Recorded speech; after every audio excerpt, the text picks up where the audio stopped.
You are listening to the Red Leaf Retrocast, gaming, anime, and wrestling. Your best location to learn, remember, and relive the past to the present. We watch old and seasonal anime, play old and new video games, and watch all the wrestling we can. You are listening to the Wrestling Cast episode, and I hope you enjoy. Superfly.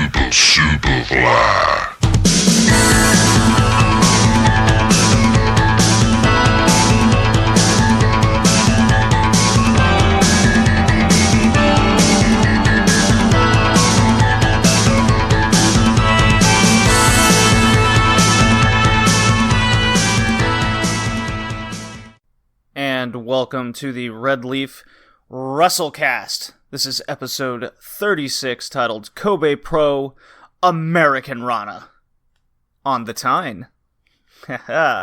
Yes, I'm your host JD, as usual, found on Twitter at BowlingJD, your host of the Red Leaf Retrocast, home of all your gaming, anime, and wrestling needs. The Wrestlecast is something I started as a little pet project to expand the podcast, and since I'm just a huge wrestling fan, have been since I was a small child, longer than my other two hobbies of anime and video games. So, you can find the podcast at all your favorite podcasting sites. Spotify is my favorite. I recommend that one the most, but our major site that we are hosted on is Podbean.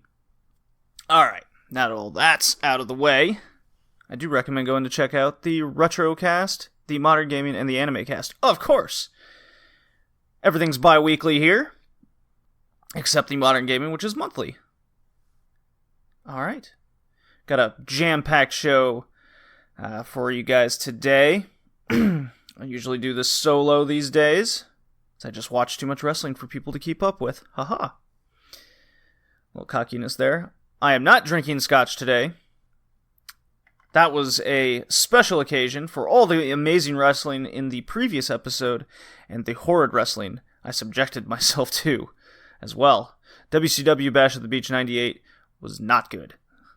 And this one I have some very nice calming herbal tea, so I can keep my voice not thrashed, so to say, and to stay calm.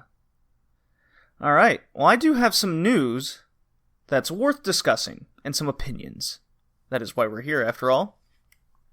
But before I get into that, I want to shout out to the collaboration site and podcast, The Anime Radicals.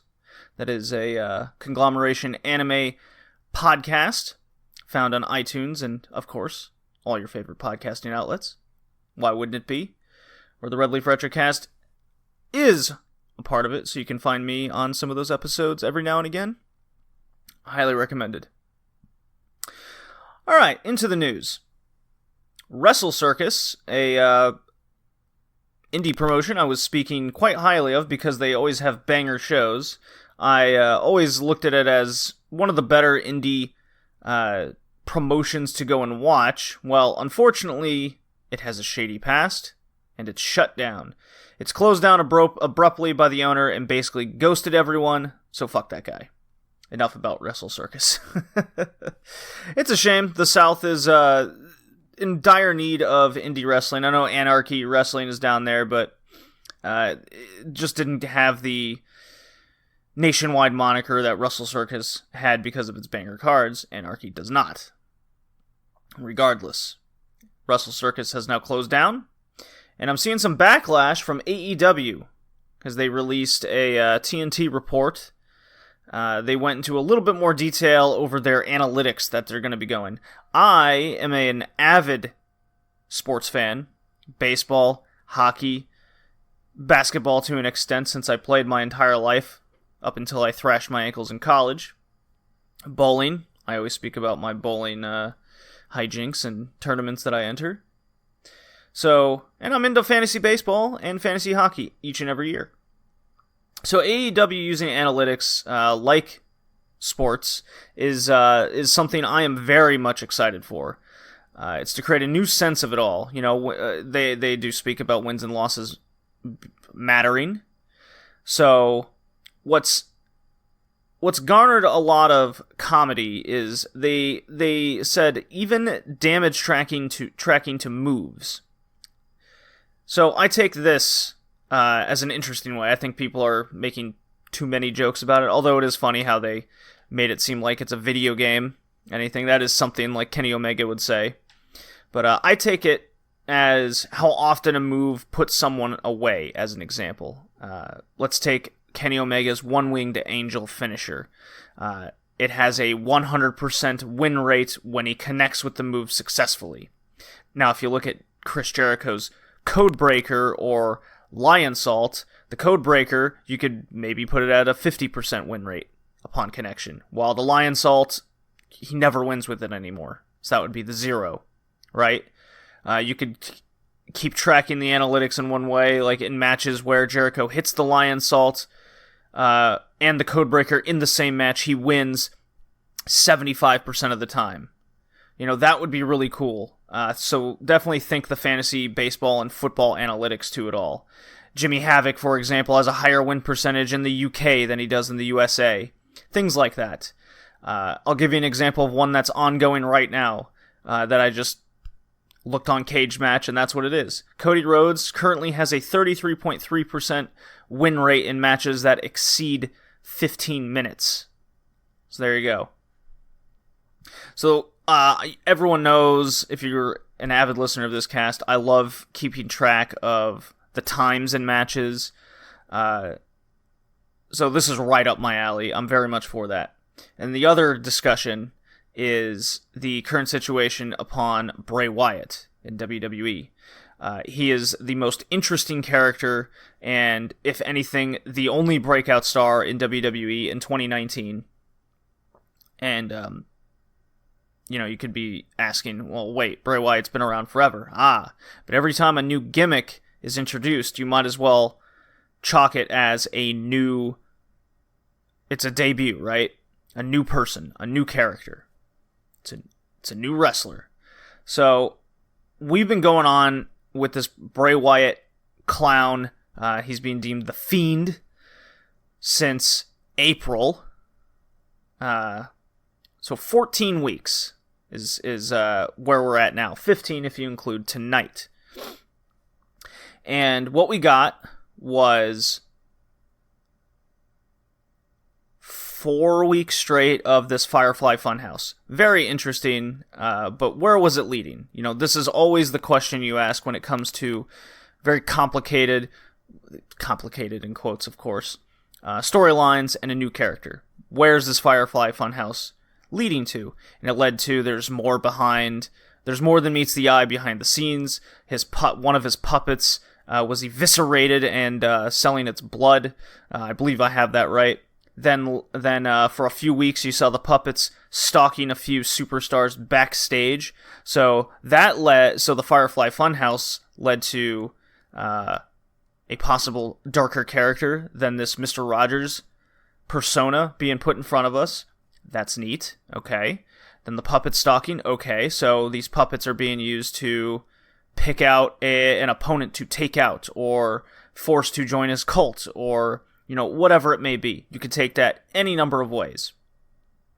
So this goes on for weeks and weeks and weeks, months.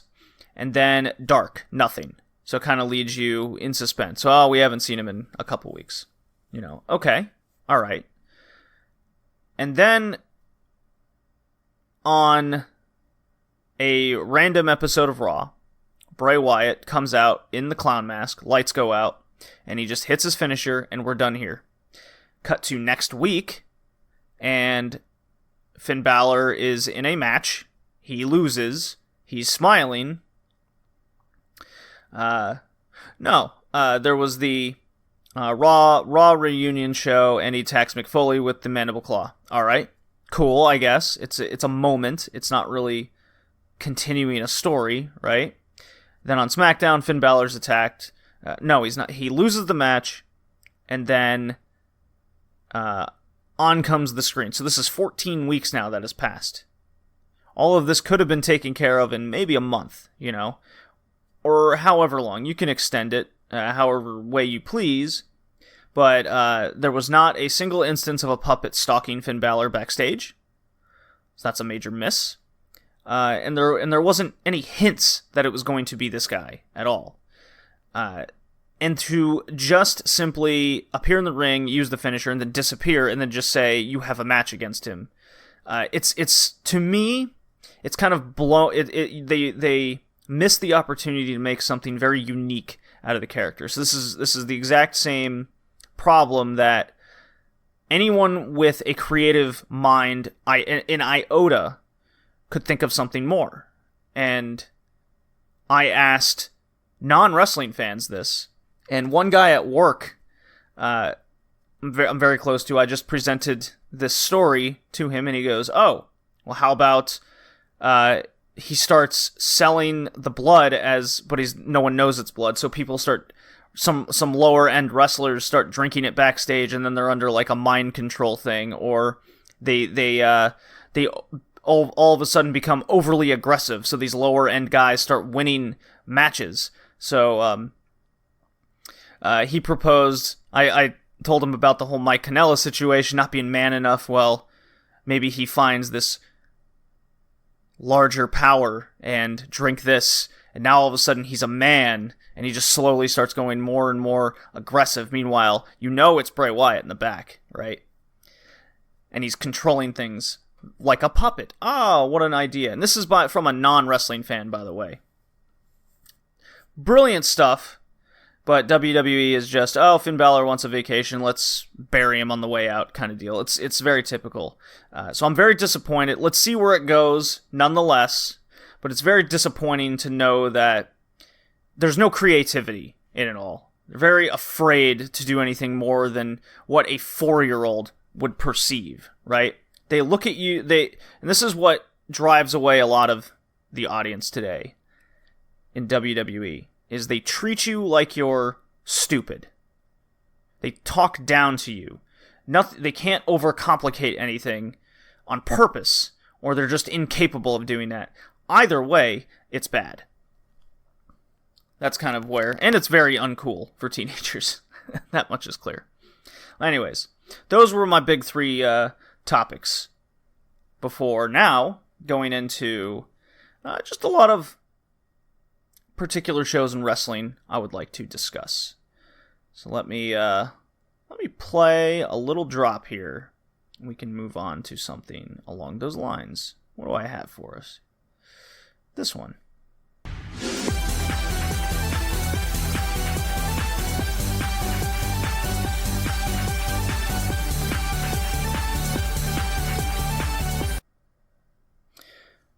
Alrighty.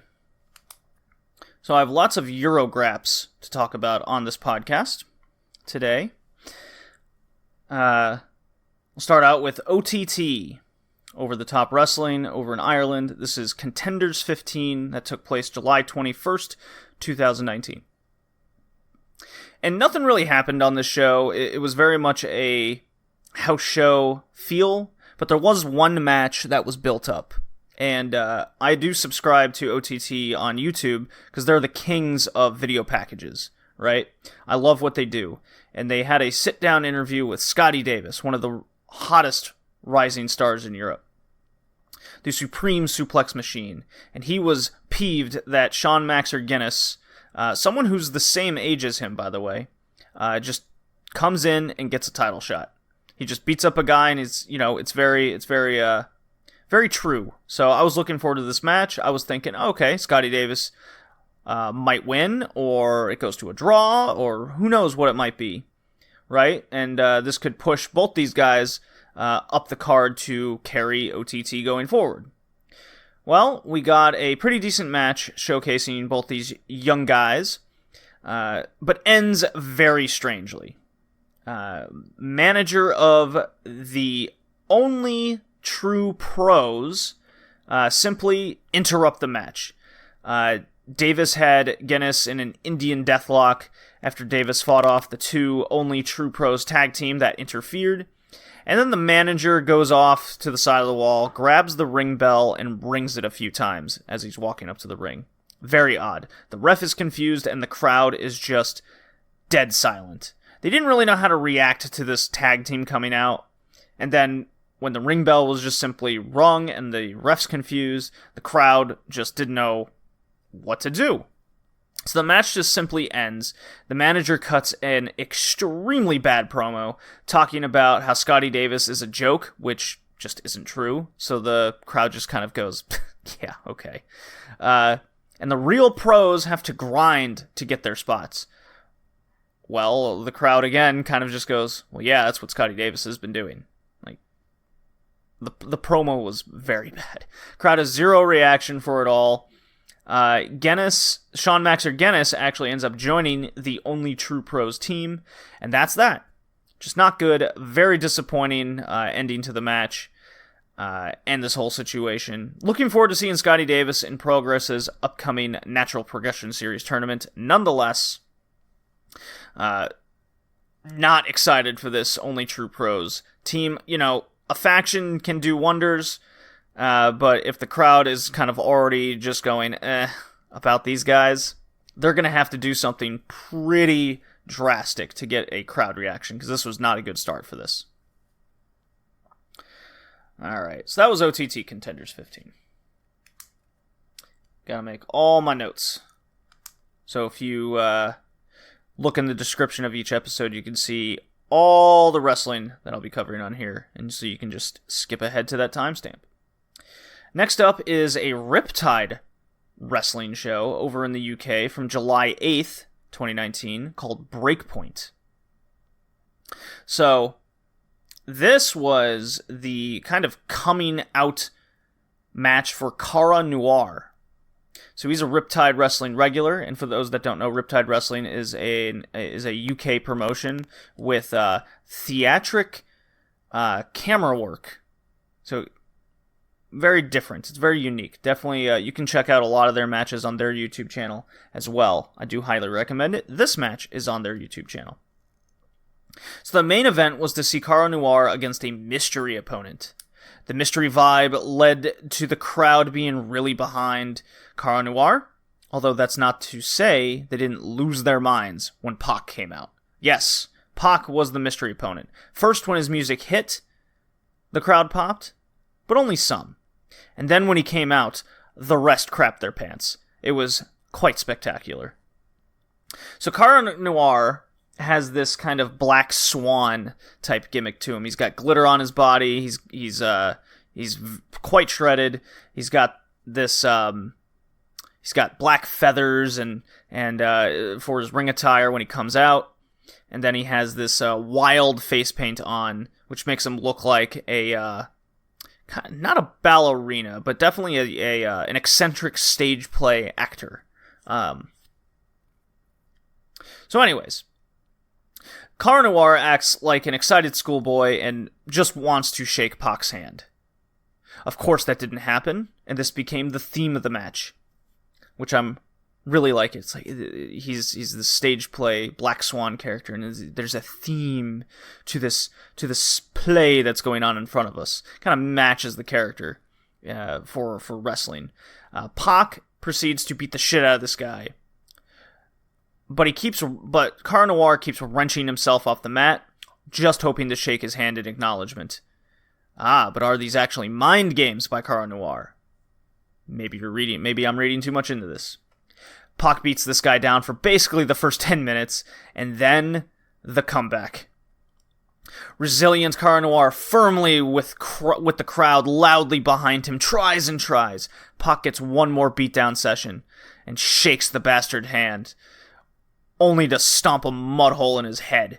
And the crowd got what they wanted, but angrily boos the heel.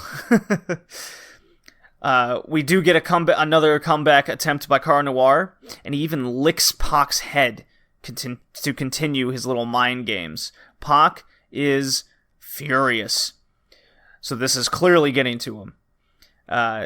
We even get a super near fall right after this from Cara Noir's Black Heart Buster finishing maneuver. Pac then counters after kicking out and going for his Black Arrow, but Cara rolls outside. Pac then simply just turns around and moonsaults onto him, with Cara basically not catching him for a very hard fall. it looked quite painful. Pac then hits a series of bigger moves, but can't put this guy away, so he's fuming even more at this point. Pac does finally hit the Black Arrow to win, and the crowd loved this match. So very similar match and similar result to Rev Pro when it was Pac versus the OJMO, a match that I did not cover on this podcast. Just totally forgot to put it on a past episode. So I will be looking out for Cara Noir going forward. Good thing he is also in the Natural Progression Series in progress coming up. So the Natural Progression Series is looking stacked with Fight Mueller in WXW, the OJMO, and Cara Noir, among others. Very exciting tournament prospects this year. Unfortunately, on this same show, Jack Sexsmith has been forced into retirement due to tearing many ligaments in his already reconstructed knee. So he joins Kid Lycos and, just on this last cast, Charlie Morgan, being, you could put this in with the tragic suicide of ICW's champion in Scotland, Lionheart, recently. So 2019 has been very rough to BritWres fans. Very sad. There was an angle after the match with Pac where Spike Trivet and his goons do a quick chair shot, and Spike Trivet does a very creepy, sadistic promo, which I'm very much for. I'm a Spike Trivet fan. I think he has a lot more potential than what he's being showcased in Progress with Do Not Resuscitate. He cuts a good promo. So the better he gets in the ring, the more he'll be showcased. So, what is next? Something quite good. Here we go. So that music you heard before I started this was Kento Miyahara's music, because I finally watched an All Japan Triple Crown title match that caught my eye. It was Kento Miyahara defending against Yoshi Tatsu on June 30th, 2019. This match went 26 minutes, 15 seconds, and Miyahara proves he can carry even the most average of workers to a good match. Yes, Yoshi Tatsu, even though he's revitalized his career, is still very average. And that's one of my big problems with All Japan, is you either have an average wrestler with a good look to them, such as Yoshi Tatsu, or you have a good wrestler with no look to them, such as Jake Lee. Very bland and boring, but a good wrestler. So you can't quite get into most of the people in All Japan. At least that's my take. But that's kind of what All Japan is at its core since the turn of the millennium, where it's very bare bones, basic, we're gonna wrestle, no gimmicks needed kind of deal. But Kento Miyahara is just oozing with so much charisma, and he's so damn good in the ring that even wrestling someone like a Yoshi Tatsu, you're just glued, right? He did have a defense against Zeus, who actually took the title off Kento previously, coming up. So yes, Kento did defeat Yoshi Tatsu in this match. This was not up to par with Kai nor Ishikawa from earlier this year in 2019. It was slow, not very exciting, brawling on the outside. It went on way too long. It was followed by rest holds whenever Yoshi Tatsu was in control. Then it hits its stride. With some counters, no sells from Yoshi Tatsu. The crowd was firmly behind it, so it caught my interest back. If the crowd wasn't behind this Yoshi Tatsu no sell, then I would have just been like, no way. So Miyahara would then blast him with kicks, drop kicks, and his blackout knees, like he was stalking the guy. Very cool. Yoshi Tatsu's just trying to hang with him kind of situation. Package deadlift German for the win. Sai and Zeus hit the ring post-match. They had a number one contender match at the fan show. Zeus won that match, so that led to the next defense for Kento Miyahara. So very good showing for Kento, as usual. The guy can do no wrong. If you listen to the Smack It Down podcast, I've been on a couple episodes recently over with my buddy Jay, who joins me on the Modern Gamecast for the Red Leaf Retrocast. I spoke about how I consider Kento Miyahara to be the second best worker in the world right now, period, bar none. right behind Okada and in front of Shingo. Alright. Aha! This is good. This is good. I hope you guys enjoy this, because I haven't been able to talk about Bodyslam wrestling over in Denmark for a good hot minute. So, Bodyslam I watch whenever they have their events go up on WXW Now. And on this one, they put up 3. They put up a women's promotion. Not really worth talking about. Or a women's event. Not really worth talking about because it wasn't all that great. But it's a lot of up-and-coming women that you could possibly see on the Euro scene going forward. There is Bodyslam 17 called Slam that took place January 12th, 2019. Something I've been dying to get my hands on for all of this year, because it was Michael Finn's ladder match defense against Peter Olisander and his new personality, you could say. This ladder match was for the Bodyslam title. Michael Finn has held this for 623 days at this point, versus the newly cult prophecy leader Peter Olisander, one of his arch rivals over the past year and a half. The match surprisingly only went 13 minutes and 25 seconds and wasn't even the main event of this card. So here I am thinking, not even the main event? No way a 600 plus day reign is going to end here. So the ladder match was made after Olisander stole Finn's title from him, as told by the Book of Olisander, or the Book of Truth, as he's calling it, after he broke the quote-unquote second seal, I guess. The third seal is becoming the champion and revealing the weakness of your false idol. So in terms of storytelling, I have to commend the commentary team, the English commentary team, and the subtitles that was on WXW Now. They did a phenomenal job getting this across. And the little video package of showcasing how this got there. Michael Finn cut a great promo prior to the match, as he does with his unique cadence and way of speaking, about how he says "man" and "champagne," and it's quite good. He says he feels naked without his title. Peter Olisander talks about his followers of many, and Michael Finn goes, "You know what's many? When your champion has all these bitches in his hotel room afterward, that's many." It's great. I love Michael Finn. He can never have too many sunglasses on his face at one time. So anyways, the match is pretty okay for the most part. Olisander has a good character. I personally just don't think he has a good look to him. He's real super skinny.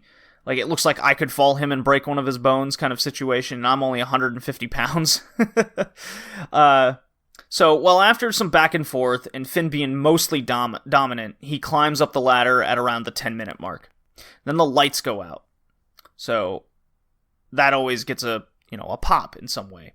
So who's it going to be? Is it going to be someone who's going to come after his title, cost him the shot, maybe want to get into a grudge match? Well, as it turns out, both masked evil men of Emeritus and Vasile are on the ladders. It's particularly Vasile right in front of him. He's the big Chernobyl victim guy gimmick. So they're on the ladders. Finn fights off both, hitting the Finn cutter on Vasile off the ladder, but then Olisander hits the double arm DDT on his prophecy book to put Finn out. With the help of his new cult mates, he wins the title, breaking the 20-month reign of the get high bad guy. Just devastating to my fandom. So they put Olisander over, got him with a new faction. Where does this lead for Finn? Well, now we have the chase. The guys had the title for so long at this point now that the fans love him. Your main event was Tank and Burnett against the Swedish Elite for the vacant tag titles. And just a good, feel-good go-home story of Tank and Burnett winning the tag titles. So we cut to a few months later, Bodyslam 19 over in Copenhagen. Took place March 16th, 2019. So this is your grudge match, get back kind of deal for Michael Finn. Swedish Elite win the tag titles in a triple threat match versus Tank and Burnett and Randers Payne. So the Swedish Elite have now been men of their word because they claim that there was tomfoolery in the vacant tag title match. So that's how they got into this one, and then they took advantage. Now the tag titles are going out of Denmark to the worst Scandinavian country, obviously Sweden. Not as good as Norway. Anyways, Joseph Connors is back in Bodyslam. I always like seeing him since he's doing nothing on NXT UK but doing jobs. He defeats Shigehiro Irie in a decent outing. I believe Emeritus and David Starr had a match on the show. I didn't write it down. It could have been at Bodyslam 17. But that was pretty good as well. But anyways, to the main event. Big follow-up from Skarinslam. Tag team match. Michael Finn had to search for a tag team partner to take on Emeritus and Peter Olisander. Well, Emeritus is in this match. So that means it was at 17, David Starr. Well, Michael Finn's brilliant idea was, who's the man that took him to the limit in his 600-plus day reign? Well, in his mind, it was Chris Brooks. That was his biggest defense. So he gets Chris Brooks to be his tag team partner. Great grudge match, street fight type feel to start this off, just right away. Finn looked like he wanted to do a balcony dive at one point, but the dudes moved to a different location, kind of stranding Finn there. Probably a better choice in the end. He ended up scaling the side bleachers and did a crossbody from about the third row, so it's not too high up, but the crowd popped nonetheless, so it did its job. I will say, there was one camera person during Bodyslam 19 event here that was unbearably terrible, with just constant nauseating movement. Just could not focus at any point. It actually made me sick at points to watch this match. I could tell that the crew was trying to stick to the other person for longer periods of time. They could I bet they could tell as well. It was quite rough going to watch with this one camera person. Just not a steady hand. That's how I could describe it. A lot of zooming in and out too. Just, I don't know if they were trying too hard or were nervous or just it was their first gig. I have no idea. Just saying what how I felt when I was watching it. Anyways, both teams gelled quite nicely, creating a Dragon Gate type tornado tag match, which is the new style tag matches of this day and age. At 16 minutes, this gets a "This is awesome" chant, so the crowd's loving this. Finn hits his cutter, Brooks hits his slingshot cutter, then the Oz cutter from Finn, but a kick out, of course, because 3 straight finishers is never enough in 2019. Not my cup of tea. I prefer a sequence like that to end matches rather than kind of be at the midway point. So, Finn and Brooks do a nice little dumb Team 3D Dudley Boys summon, get the tables. They're immediately cut off by Olisander and Emeritus getting the table, so then they bring him in. Eventually, super Finn cutter on Olisander onto Emeritus through a table, but of course it doesn't break, because it's Europe. Finn hits a frog splash this time. The table breaks. Finn pins Olisander, so he gets his win back. Obviously, this puts him right back in contention for the title. I love this match. It went 21 minutes, 38 seconds. Hit that nice little stride there at the end. And to my surprise, after a Peter Olisander just relishing in the moment, he's still champion, Rick the Prick Dominic in tow with Nicholas Dalby. I had to look this guy up. Commentary said he was an MMA guy. And I'm like, I don't remember hearing about this guy ever in the welterweight. Well, he's welterweight champion in Europe, so that's why I haven't heard him in North America. So Rick the Prick cashes in his Ecstasy of Gold ticket, which he had apparently called out for May, and he goes, I changed my mind. Fuck it, we're doing this now. Which I'm a big fan of that. That's a good surprise booking. That's a swerve anybody could get behind. Well, Emeritus low blows him. Dalby helps out, evens the odds to take out Emeritus. And this leads to the prick kick with his big combat boots. And Rick the Prick is your new Bodyslam champion. So we went from a 623-day reign to 3 champions here in 2019. And there's a big match coming up in an abandoned church of Rick the Prick and whom I can only assume to be Michael Finn. I expect lots of lewd gestures and lots of profanity in that match, which I'm quite looking forward to in the future. So Bodyslam, good job. You've kept me going. All the stories make total sense. Rick the Prick is definitely not a move I would have used, put the title on, but at least it's a new opponent. You can't do Ollie Sander. This isn't the 70s and 80s where you can do the same match over and over again for 2 years kind of situation, which I'll get to that in a second when I go into my wrestler spotlight. All right.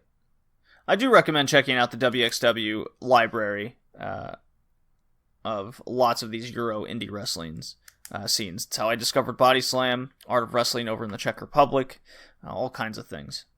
But let's get on to Ice Ribbon. All right, Ice Ribbon over in Japan. As I take a sip of my tea, get ready for this one. Okay.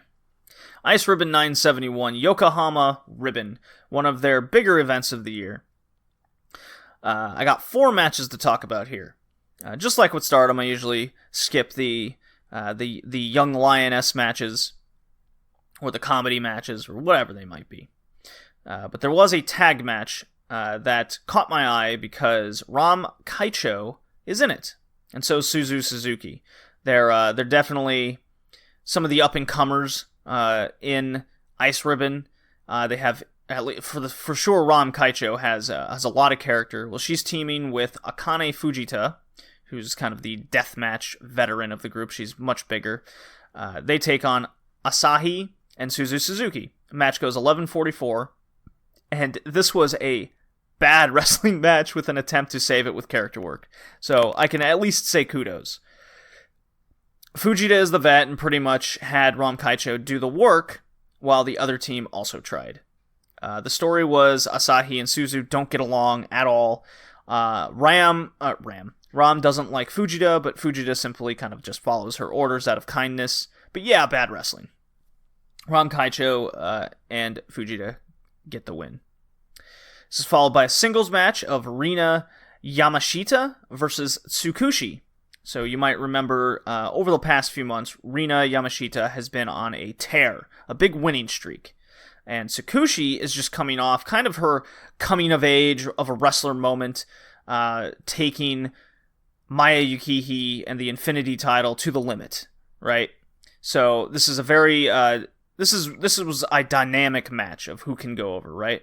So Tsukushi is 4'10" and only 21 years old. She's got very cute new gear on, I will say, and she's here to challenge the much bigger Rina.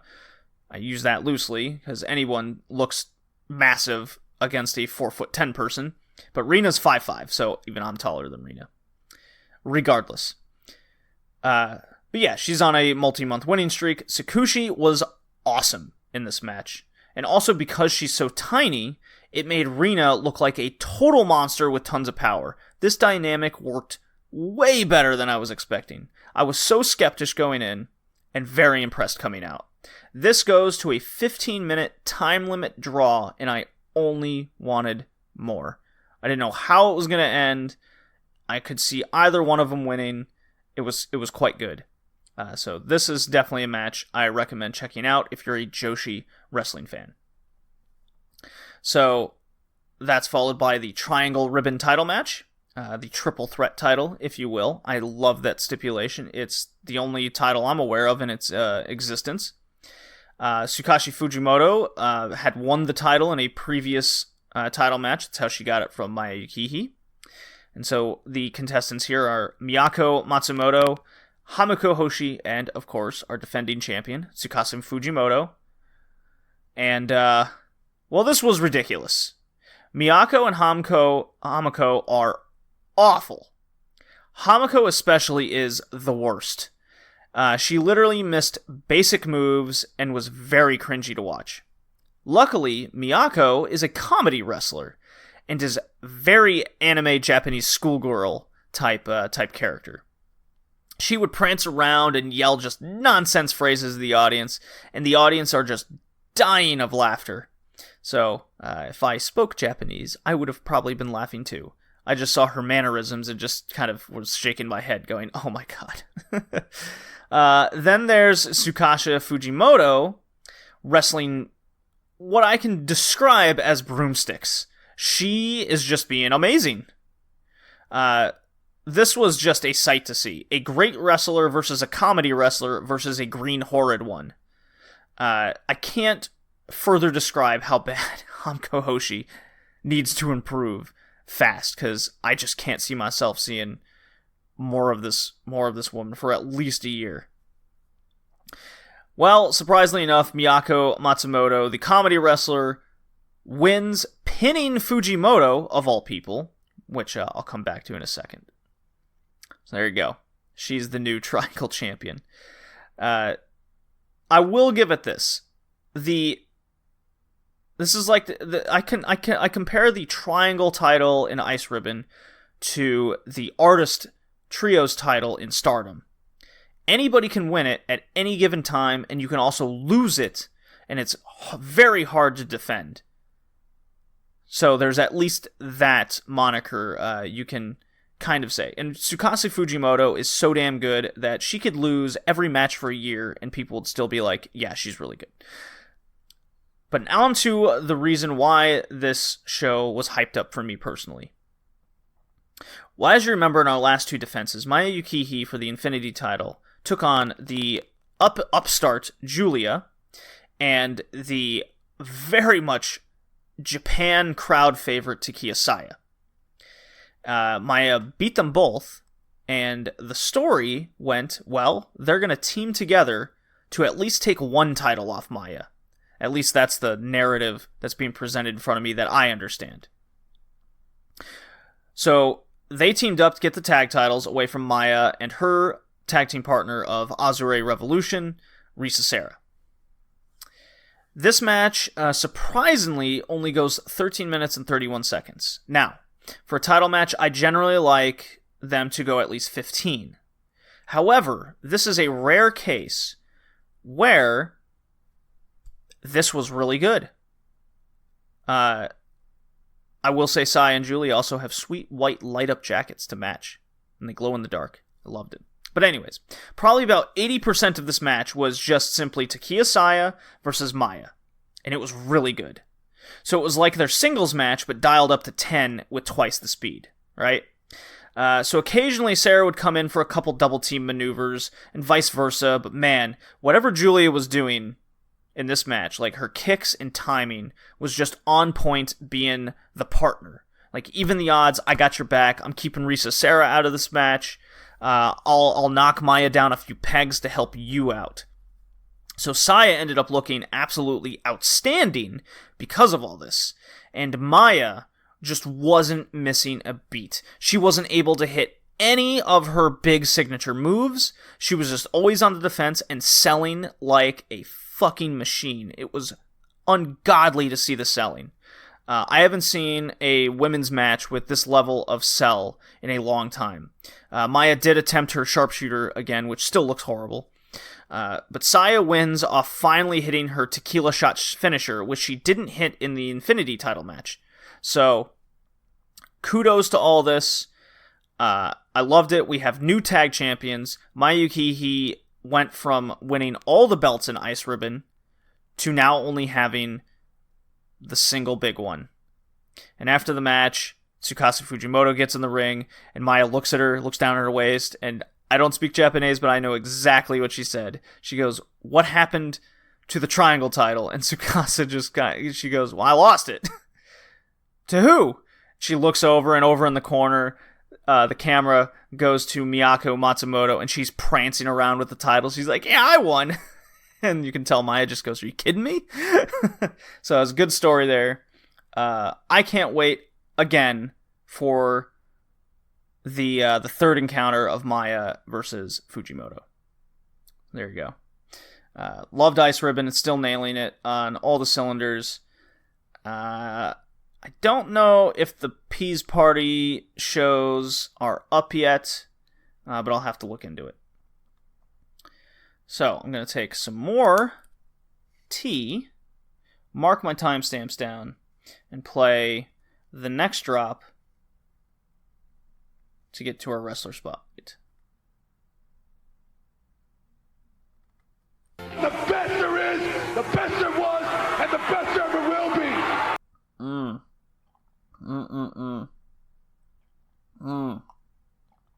Gotta keep the throat nice and moist and warm. Don't take that the wrong way. Don't take that out of context. Alright, Retro Wrestler Spotlight. Continuing our journey of the NWA US Champions. We're on the 10th champion, whom is Jimmy Snuka. This is the 16th reign of the US title, after Flair and Steamboat played much hot potato for basically a year. The title was then vacated due to the NWA not allowing Ric Flair to hold two titles simultaneously after winning the tag titles. I know, strange ruling, but hey, what are you going to do? This happened 40 years ago at this point. So Snuka would go on to hold the title for 230 days after winning a tournament on September 1st, 1979. So we're almost in the 80s, which is where I really want to be. And I can actually, I believe, find a lot of this Midwest Championship Wrestling matches to see. Because a lot's been lost. A lot of these U.S. title matches are gone, the mid-card. You can find a lot of the heavyweight title matches, but not the ones that kind of kickstarted a lot of these guys into the territory. So he defeated Steamboat in the finals, and he would proceed to have Steamboat be his perennial opponent the whole time when he was in MWCW and in the NWA itself. Also, the two did a stint in All Japan Wrestling. In 1981, they had a couple singles matches, both trading victories due to DQ. So I looked on Cage Match because I've been doing this more and more, trying to get into more specific matches of these guys. So I mean, I didn't find a Jack Briscoe match, surprisingly enough. But what I did find was one of those All Japan matches in 1981, and it was against Ricky Steamboat. This is the one where Steamboat gets DQ'd for choking Snuka, and the ref just says, all right, ring the bell. But the match goes on 20 minutes, and this is very interesting, because in my mind, I haven't watched a Jimmy Snuka match in goddamn 25 years minimum. I just have it in my head that he's the guy that jumped off the cage in 1983 against Bob Backlund at Madison Square Garden. The big moment, right? That pretty much defined his career. And, of course, the horrid news that he probably murdered his wife, and then he died of basically CTE, or some of it. Well, Jimmy Snuka was a bodybuilder, and he had a short 3-year stint in the WWF. Then he went into the NWA, Midwest, New Japan, All Japan. And then he went back into the WWF, and this is where I saw him in the late 80s, early 90s. Whether it was old tapes I'd rent from Blockbuster, or just something my parents would record and I'd watch it, or whatever it might be. Well, I knew 90s Jimmy Snuka. I didn't know 70s, 80s Jimmy Snuka very well at all. And yes, I knew he was a bodybuilder, but man, this guy has a mean look to him. Jimmy Snuka is definitely one of those guys that there's a certain nostalgia perception and narrative around the dude that he's this great legend, and I just didn't see it because I watched this. He's got a great body and a mean look. And I watched this All Japan match with Steamboat, and I'm just coming off looking at a lot of old Steamboat matches on this spotlight myself, and Steamboat just his style was timeless. And then I watched this match against Snuka. And it's 20 minutes of rest holds. I'm thinking to myself, isn't Snuka supposed to be this big high flyer? And this mean, like, heel chop dude? You know, he's part of the Tongan kind of dynasty history deal? Well, as it turns out, he's not very good. He was a big babyface at one time, and he drew for like a year. But I watched like 7 matches of Snuka, all against different opponents. And not one of them was good. I was bored the whole time. He would occasionally do this springboard falling splash. But he'd always miss and just slap into the mat real hard. He would go to the top rope and he would do the splash, but he didn't really jump. He would just fall. And he'd usually miss. At least from the matches I saw. And this Steamboat match was basically as good as he was going to get. There would be rest holds. They would exchange the rest holds. They would stand in the rest hold. Headlocks over and over again. And then they would proceed to chop each other. In Snuka's case, overhand chop. And Steamboat with many different ones. Variations. Keeps it fresh, right? So it was supposed to be a brawl style with the occasional up to the top rope move. And this is very eye-opening. Because I went into this thinking, all right, Jimmy Snuka, here we go. We're getting to the 80s. We're getting to one of the big dudes, the legends of the industry. And as far as I'm concerned, dude, I was more impressed with Blackjack Mulligan. At least he seemed to have character. Snuka just has this look. And that's all he was. You know, did the spotlight over King Kong Bundy. And I loved King Kong Bundy coming out of that. He was a mean-looking dude. He could go a lot more than Snuka. So Snuka is very disappointed to me. Yes, he's a big baby face. Yes, he drew for a short period of time. But as a wrestler, I just could not find him interesting. His style, he's very much of his age, is how I can describe it. So there you go. Definitely my least favorite U.S. champion to date out of the 10. So on Twitter, at BowlingJD, I'm going to rank up to the first. I'm going to rank these 10 champions of the U.S. title up to this date and say this is what I think I would rank them in. I'm going to think about it a little bit more. But I definitely know Snuka is last on that list after this. Okay. Ooh, here we go. Getting to the nitty-gritty of it all. Man, I really want to play Fire Emblem right now, guys. That game just came out. I'm very addicted. It's a problem. Here we go.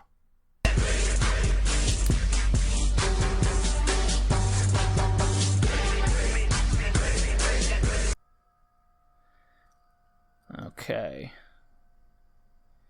Gotta make my notes. Drink my tea.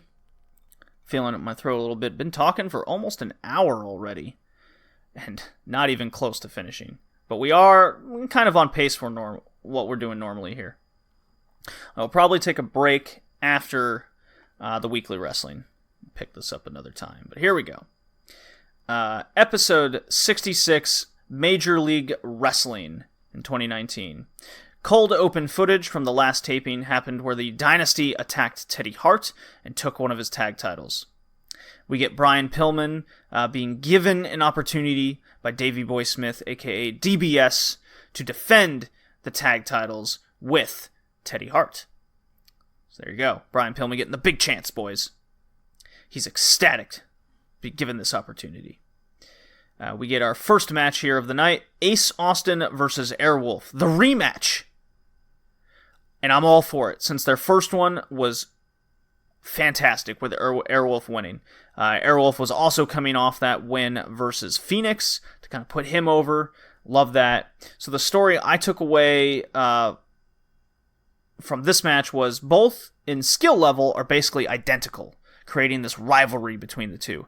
But since Airwolf won the last time, Austin is going to have to do everything he can to win this time, which means He pulls his magic extendable cane out, cracks Airwolf off a ref distraction, and that distraction was from Ace Austin throwing a playing card into his face. Brilliant heel move, using his magic trick gimmick to win. It's like Gambit, but with the things. I don't see this as 50-50 booking. I see this as creating a rivalry, and you have your heel on one side, your clear heel now, and your clear face. I really want to see this third match now.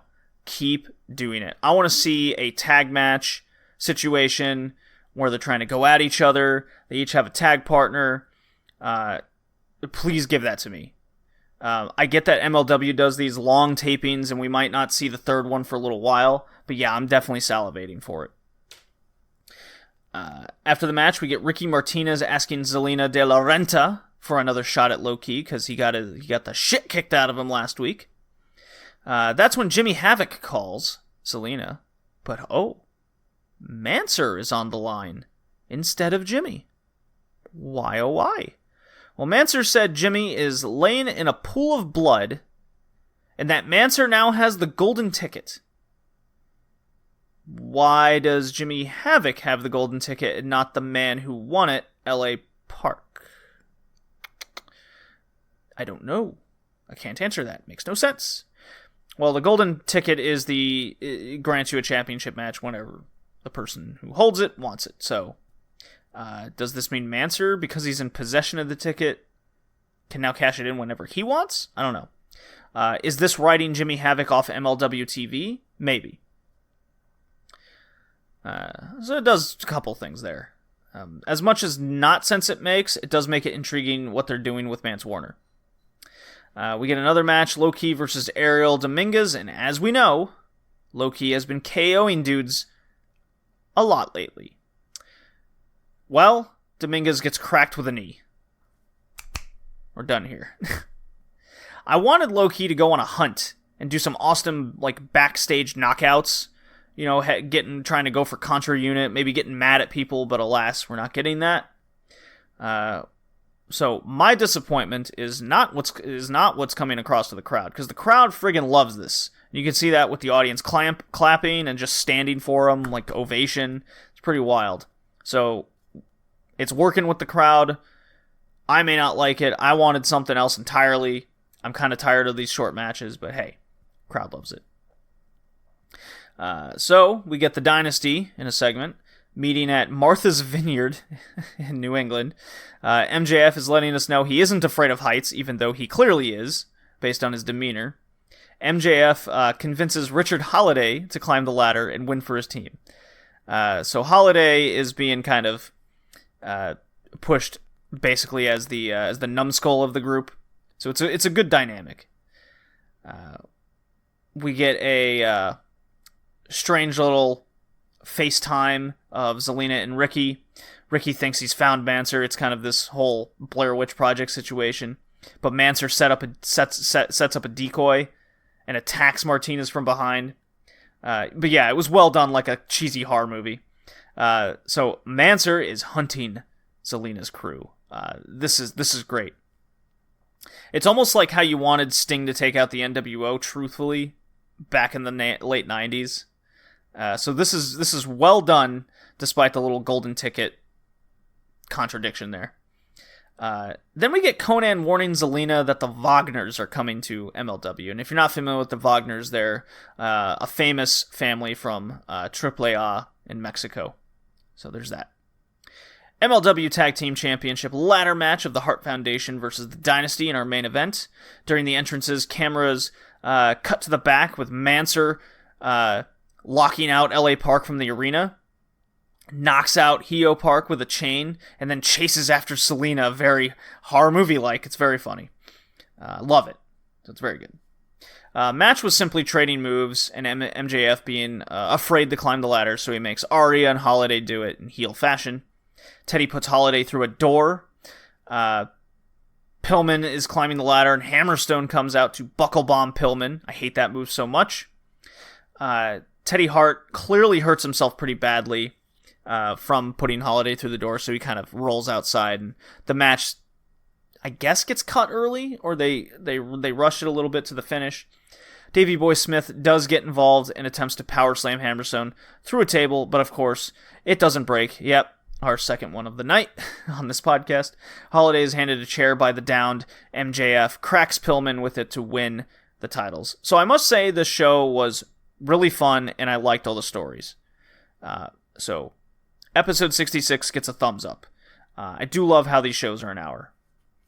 Can they continue this momentum in episode 67? Well, you'd be mistaken. We get a very... We get a very cool little vignette in this cold open. Zelina De La Renta is sitting on a bed with a glass of wine. You know, like the whole you can jump on the bed, but the wine won't spill situation. She is dressed in a slick skeleton dress similar to L.A. Park. Then she takes her wine, which resembles blood, and spells out 666. Ooh, spooky! Everything is black and white except for the blood and her fingertips and her lips. Ooh, very, very Sin City-esque. Then she drinks the blood. She has summoned Bestia 666 to take out Mance Varna. Ooh. Very cool. Zelina De La Renta, mwah, mwah, thespian, beautiful. I love the camera work. Everything is great. Cara Noir over in Riptide Wrestling would be proud. Alright, now on to the rest of the show. Not so good. MLW National Openweight Championship, Hammerstone versus Davey Boy Smith Jr. Holiday hypes up his Dynasty Boy and calls him a meat castle. I died laughing, I will say that. But anyways, Holiday follows Hammerstone out to the ring while DBS is, of course, alone. Because the Hart Foundation never travels together, apparently. This is very rinse and repeat. Nobody likes a stupid babyface, guys. How many times must we go over this? Basically, this goes down like any regular heel team versus a lone babyface match. Lots of distractions, one-sided beatdowns, not much else here. MJF ends up sneezing and picking his nose with a Canadian flag, even though DBS is British. He brought out a Canadian flag nonetheless. But yeah, MJF does the whole Shawn Michaels 1997 thing. This leads DBS to lose his goddamn mind and gets DQ'd, cracking Hammerstone with the Canadian flag. Okay then. The Von Erichs cut a monotone nothing promo about how they were coming for a country unit. They should never do a promo ever again. Conan cuts a promo outside, and it's so windy you can't hear a goddamn word he's saying. He says, I think... he's going to expose Zelina's pictures. So I guess we're having naked pictures of Zelina? Or, I don't know. Her days of running MLW are over, says Conan. Contra Unit promo about how they have all the power and they want official contracts. I assume this, of course, means with MLW. Although they did announce a partnership with Noah recently, so it would be very interesting if they... kayfabe signed with Noah instead of MLW. That could be a possibility. Manser cuts a backstage promo in an all-black room, like a basement. He has a chain around his neck and says he will kill the devil, reference to Bestia 666. Manser says he likes to get bloody. Then Manser picks up a bucket of blood and rubs it all over his face. Blah! This is very Vampiro WCW 2000 type stuff here. But it actually makes sense. Kind of situation. So yeah, history kind of repeating yourself, but they made it work here. Then we get our main event. Los Parks with Zelina De La Renta versus El Hijo de Dr. Wagner Jr. and Dr. Wagner Jr. There you go. Very tough match to call for the commentary team. Lots of juniors and the whatnots. I would say this match had me pretty hyped going into it, and it started out that way. And then it went full AAA on us. The ref all of a sudden has lapsed rules, which irritates a lot of wrestling fans when the same ref doesn't stick to his own rules. He changes it accordingly. Lots of because lucha type moments. You know, if something doesn't make sense, you just go because lucha.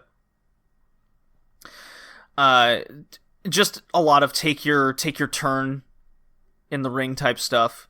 The crowd went from hot to just by the end of this long drawn out fiasco to actually seeing, I saw multiple members of the audience just yawning. I hope this wasn't at the very end of the tapings. But yeah, very strange main event. That was basically half the show right there. Just not a winner. LA Park spears El Hijo de Dr. Wagner Jr. for the win. So MLW did announce the partnership with Noah, so that's very interesting going forward. That's the big takeaway. News from MLW. So yeah, no cliffhanger on this episode except the whole Bestia 666 situation. And contra unit with the title. But as for the wrestling on the show, mucho no bueno is how I will say that one. Ooh. Here we go. Beyond Wrestling! Beyond Wrestling! Beyond Wrestling! Yes. Beyond Wrestling, Uncharted territory. We are on episodes 16 and 17 on this cast. The lead up and go home show of Americanrana 19. Their biggest show of the calendar year. Episode 16 was basically a lot of singles matches with not too much story going on. There was one match to talk about. Singles match, John Silver defeats Layla Hirsch. She's the extremely tiny little Russian girl who's got a heart of gold. John Silver was the one who started putting over Chris Statlander and got her on her roll. So I guess the idea was to try and do the same thing with Layla Hirsch. She's just a little too green still, but she does have that good amateur wrestling background that helps her out a lot. Tag team match, Butcher and the Blade defeat American Strong. That's the team of Jay Freddy and Rory Gulak. So they're getting ready for their encounter with the Rock and Roll Express at Americanrana. It's a warm-up match. It's a lot of warm-up matches. Then we get the Discovery Gauntlet match. Daniel Red Death Garcia taking on Christian Casanova with Cameron Dickhead Zagami, who's King Dickhead right now. I love him. He's the most hated manager in the world. This match goes like a minute and a half, and then Daniel Garcia clocks Cam, puts Casanova in the, what's his submission hold? I think it's like a cloverleaf, and Cam's distracting the ref, but Daniel Garcia just pulls the ref back and says, no, concentrate. This forces Casanova to tap out, and he just puts up his arm in victory, just standing there staring at him. Cameron Zagami can't fucking believe it. His prime time boy that took the 9-week streak, I think it was 9, away from Thomas Santel in the Discovery Gauntlet. Just, we're done here situation. The crowd popped so hard that Casanova's out, and Cameron, he got one over on the most hated person in the company. So, good on getting Red Death Garcia over, and I like the name too. Singles match, this continues Chris Dickinson's preparation for the human muscle wall of Daisuke Sekimoto. He's taking on Fred Yehai. He does beat him. Good little strong style match there. Not much else to say. Dickinson has just been killing it, as he has been on this entire Uncharted Territory tour. I use the word tour lightly. It's a week show at the same location. Then we have a tag team match coming off the team of Santel and Gage finally coming together and beating the shit out of Milk Chocolate. They had a little rough spot at the beginning. This time they're taking on Ken Doane and Richard Holiday. Kind of an odd pairing, but these are the two guys that jumped Gage and Santel. And this led to this encounter. And Santel and Gage rightfully win on their road to facing the Chop and Roll Express at Americanrana of Brian Alvarez and Filthy Tom Lawler. So there you go. Kento's on the losing end again, and Richard Holiday, well, he's tag champion now in MLW, so he's got plenty of things going for him. Wheeler Yuta in a warm-up match. As we can see, the story is he's going for Chuck O'Neil, and coming back from Europe, in Germany in particular, he's learned this catch style where he can now get out of the arm bars. He can get out of these ground moves. So he defeats Brandon Thurston in his match. Same story there. Chuck O'Neil comes down, tries to get one over. Couldn't do it. And the much anticipated, and I love this. This is the singles match because Statlander called out Kimberly instead of the number 2 girl. I said it. Number 2 popular female in Beyond Wrestling, Solo Darling. So they have this one-on-one encounter. It was a very solid match between the two biggest baby faces, female and male alike, in the company, and Statlander, rightfully so, goes over to prep for her cage match against Kimberly, the grudge match feel. Very much highly anticipated. I love this match. I honestly thought this should have been the main event, because what we ended up getting was Josh Briggs defeating his best friend and commentator friend, retrosexual Anthony Green, with his Platinum Honeys ringside, and that match was okay. I don't know, something just felt off about it. Post-match, Briggs gave him one up and wants to tag with him, so there you go. That's what we're getting for episode 17. And then moving on to episode 17. LAX start out the show. They call out their Americanrana opponents, Bear Country. They get some chairs in the ring. They sit down. They talk. They shoot the shit, so to say. Milk Chocolate kind of intervenes. That's Brandon Watson, Randy Summers, bunch of losers basically. And this was basically who's gonna come out of Americanrana as the tag team aces. LAX has that moniker. Bear Country wants that moniker. So this is your warm-up matches, your go-home kind of angle of, we're going to prove to you that we're better. So LAX beats Milk Chocolate in convincing fashion, and then Bear Country has the match right after them against the team of Da Hoods, which commentary puts over as Beyond Wrestling Originals, who haven't been seen in a while, and that's what happens there. Then we get Layla Hirsch, how she lost to John Silver last week. Well, now she's facing Alex Reynolds this week.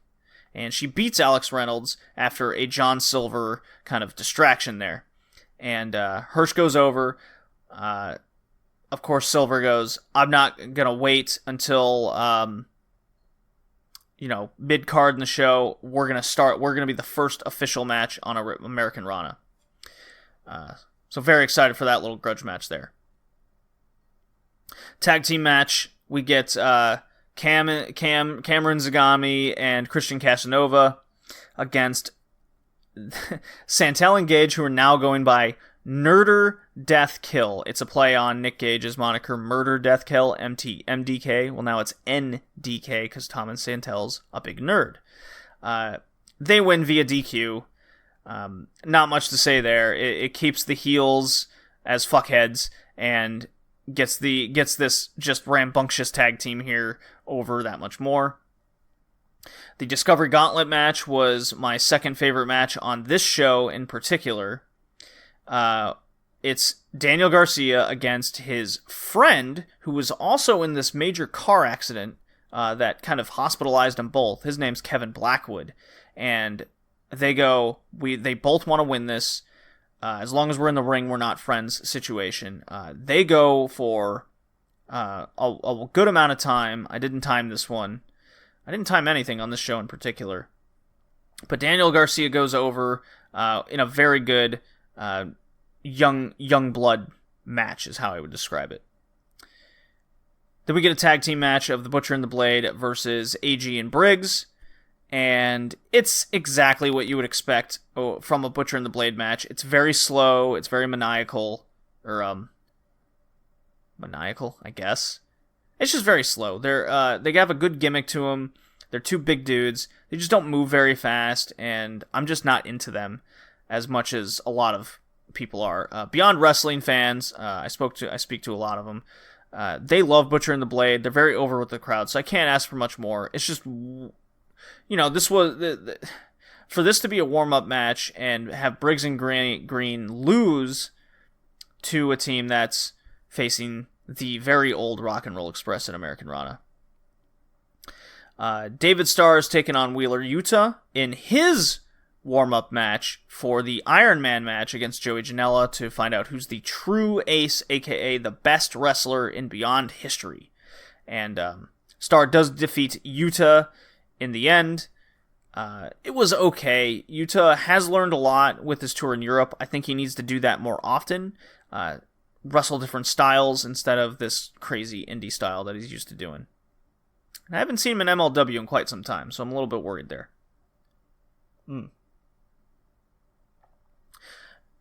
Yeah, now that I think of it, Teddy Hart's middleweight title hasn't been defended in a while.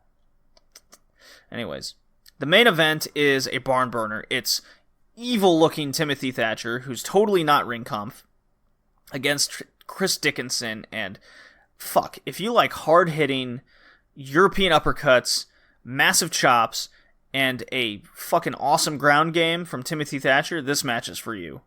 Chris Dickinson does end up going over. It is one of the best matches of Uncharted territory that I would put over. Very much worth seeking out.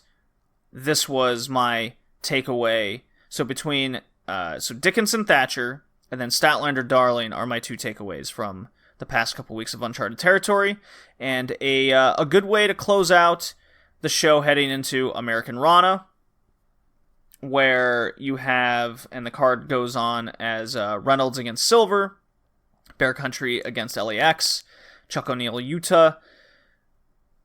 There's a wacky ladder match scheduled, Rock and Roll Express, Butcher and the Blade. Orange Cassidy is against R.D. Evans, which they never built at all, which I was quite disappointed in. Gage and Santel against Alvarez and Lawler. Dickinson, as we know, the 17-week journey of training for Daisuke Sekimoto after winning the Lethal Lottery. Statlander Lee in a cage, and then Janela Starr Iron Man match. So Americanrana was definitely built 95% very well for every single match on the card. I couldn't ask for anything literally more except the R.D. Evans angle, in which he did attack him once and gets the title shot. I will say that much. So with that, I am going to take a break and probably record the next half another time. So in your ears, it will be simultaneous. In my ear, in my voice, it's going to be a little while.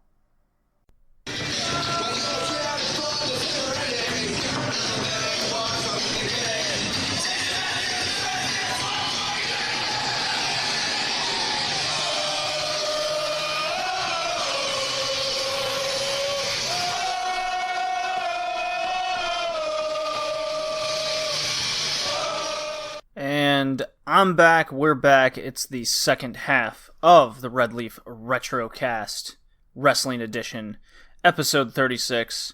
We've gotten past all of the miscellaneous wrestling, the single matches, if you will. We've gotten past the weekly wrestling, the Wrestler Spotlight. Now we're into the crux, the major shows, the major events. And with that, we're getting closer to WCW Nitro, which means during the break, my break, yes, I have indeed negged on my words. I have poured myself some whiskey, so I'm very much prepared to drink for good wrestling and to drink for bad wrestling. Well, speaking of drinking, this past Sunday, I was at Beyond Wrestling's Americanrana 19, a show with at least 1,000 people in attendance. It was the biggest Beyond Wrestling show I've ever been to. I believe, if I have the numbers right, for Impact, Slammiversary, and Ring of Honor's last major show, Americanrana supposedly outdrew it. So there you go on that. So Americanrana 19, it's their biggest show of the year. This is what Uncharted territory was seemingly all building towards, every match. Did it live up to the expectations that were upon it? Well, I am happy to say that, well, let me let me start with the event itself. It was at the Foxwoods Resort and Casino in Connecticut, and it was I've never been there before. People in Rhode Island here seem to like going there. That or the Twin Rivers Casino is very popular. Well, the Foxwoods Resort and Casino is quite nice. I really like it. It's like a mall / casino setup. Reminds me of those really nice casino, like mid-range casinos you see in Vegas. So it's at the back of the casino. It's in the premier ballroom. And it was a good hour just waiting to get inside. You had to go through the metal detectors and everything. A good chunk of the wrestlers were set up on the entranceway, or after you get inside the area, you get stamped and whatnot. They give you a specific stamp for wherever you're gonna stand or sit. And then you go inside. All the wrestlers have their tables and merch. A good chunk of them, anyways. That was really nice. Got to say hi to the Rock and Roll Express. David Starr was there as usual. Solo Darling, but no Joey Janela, Chris Statlander. Orange Cassidy was off in a corner with his suitcase open, so he was very much staying in character. And then that was kind of it. So it was a lot of the undercard, besides the ones I just named. Daisuke Sekimoto was there post-show. I said, awesome match, thank you.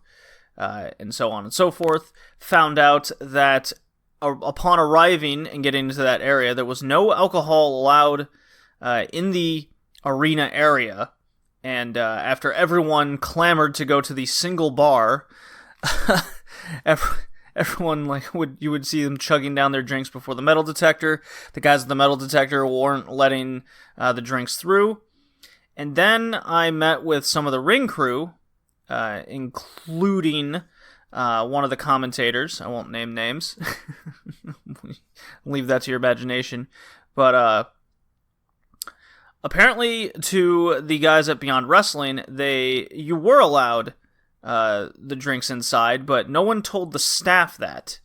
So there was some confusion there, and then so after the first intermission, everyone was allowed to get inside. They were also charging people for water bottles, but if you just happened to leave the area and go to the main casino, you could get water for free. So a lot of the wrestlers and I started doing that. I was spreading the word, so that was kind of funny. So instead of spending $5 on this tiny bottle of water, you just go to the bar that's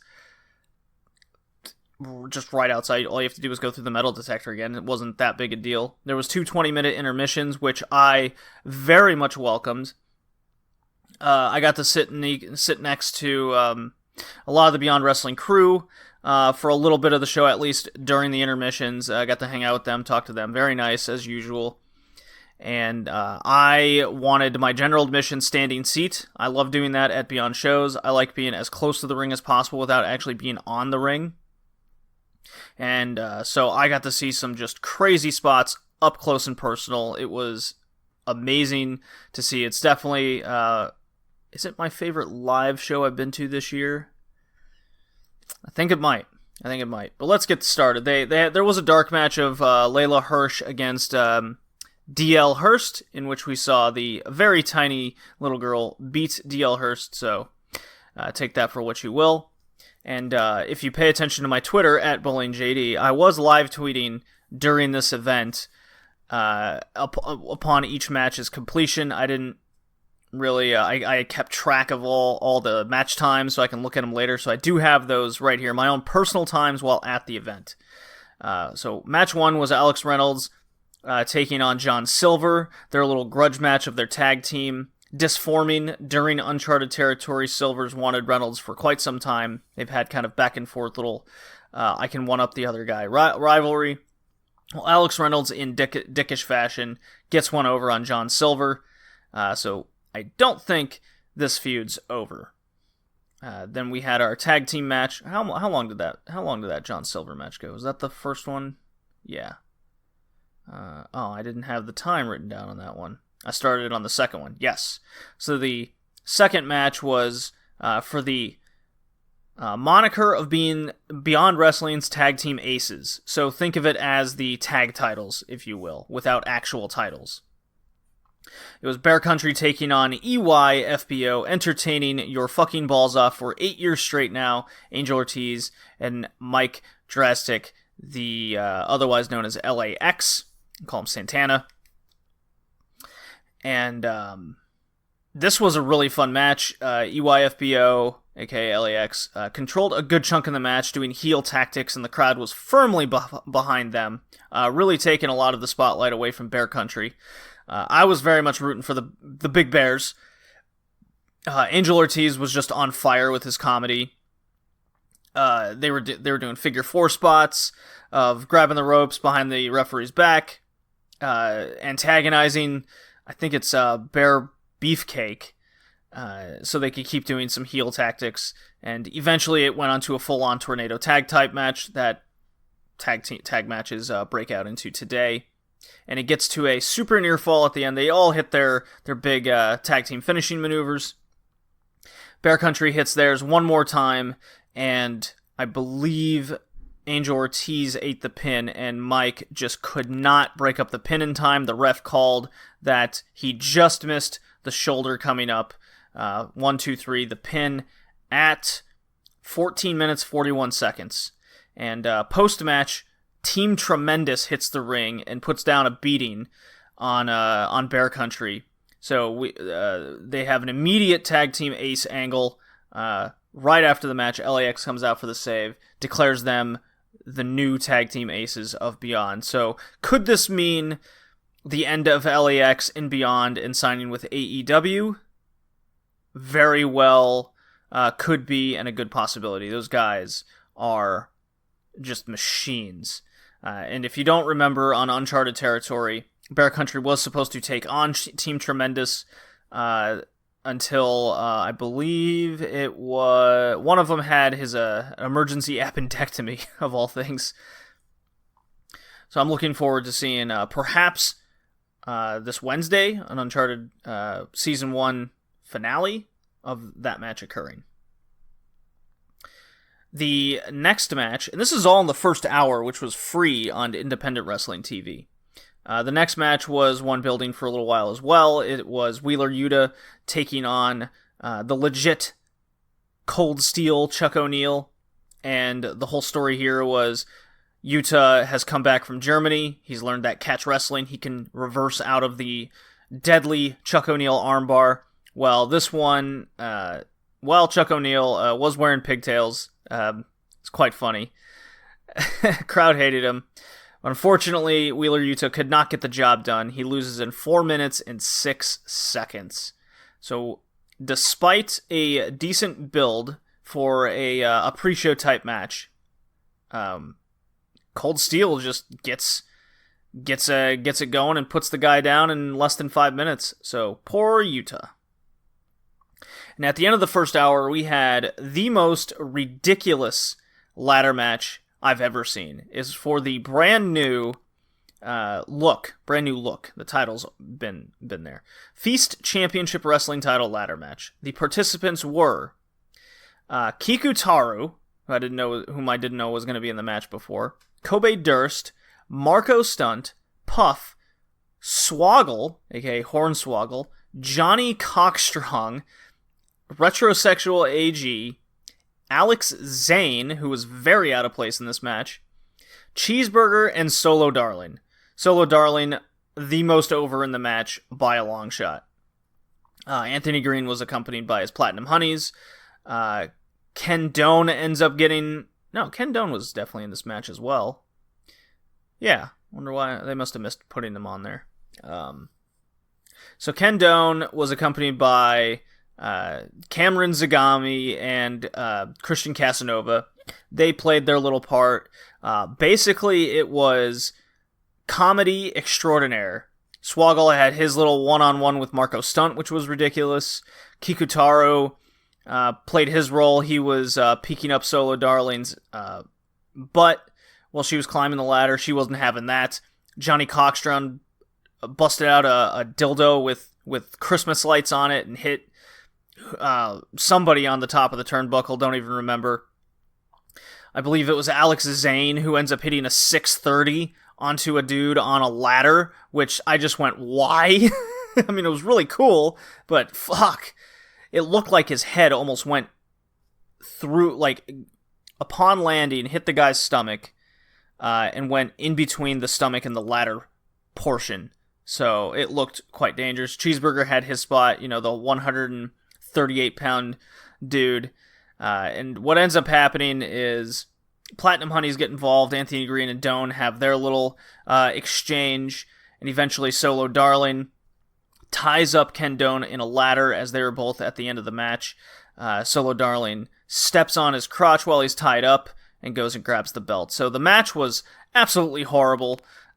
It was very rough to watch. Like, guys would take a simple little spot and they'd be down for 5 to 7 minutes until they waited their turn to get in. That's what these ladder matches always entail if you have so many people. Just someone takes a single bump and then they just kind of hang outside. I remember a few guys in the audience and around me, they're just like, so is anyone else in this match or did they all just die? But yeah, Solo Darling wins, and that pop was quite something for when she ends up winning this title. The match went 17 minutes and 19 seconds. It was quite lengthy. Our next match was the Josh Briggs versus Johnny Foxwoods. Probably the best part of this match was John Hennigan, aka John Morrison, Johnny Impact, was exactly that. Yeah, everybody in the crowd was chanting all of his different names, and Johnny Foxwoods was having quite a time of it. And so they end up having just a very normal match. Not much to it other than that. It goes 12 minutes 44 seconds, and the big angle afterwards was the lights goes off and MJF comes out from the lights being turned back on, kicks Briggs in the nuts, so that sets that up. And Johnny Foxwoods ends up going over off of pulling a parkour-style kick low blow, and then hits his Starship Pain. So the better wrestler goes over, but I don't know. Maybe the lights should have turned out for MJF to give Morrison the win, but who knows. Our next match was the Rock and Roll Express defeating the Butcher and the Blade. The match was very short.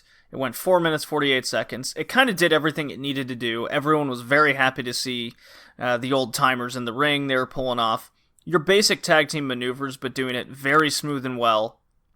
And the Butcher and the Blade was just there to essentially get the Rock and Roll Express over as these legends. So I'm okay with this. I was very okay with this match. It was entertaining. It didn't try to do too much with it. Butcher and the Blade can easily afford a loss. As I said before, I am just not too impressed with them, although I do like their look. It was just nice to see the legends go over. Let's see. R.D. Evans, career versus Orange Cassidy for the IWTV title. R.D. Evans is also known as the Quit Man, and this was exactly an Orange Cassidy match. It was full of the comedy, the R.D. Evans trying to be real serious about this, but he's not too, he's trying to be serious, but it's coming off as this guy's pretty ridiculous. He doesn't, I don't know. He was, they were soft slapping, trying to do shoulder blocks, but Cassidy would just walk out of the way, just not having any of it. And they did the same thing twice. And what I mean is, so as soon as they hit a certain time, R.D. Evans cries out, "This is for my career," and he gets rolled up. Orange Cassidy wins in 2 minutes 56 seconds. Then the funny promo afterwards happens, where he gets on the mic because his career's over, and R.D. Evans gets on the mic, and as Cassidy's walking out, he goes, "Hey, Fast and the Furious was was an awful movie. Everyone's like, ooh. And he goes, and Fast 5 was the worst one. And Cassidy just storms the ring. He's not having that. Apparently it's his quote-unquote favorite movies. So Cassidy gets in the ring. He takes his sunglasses off.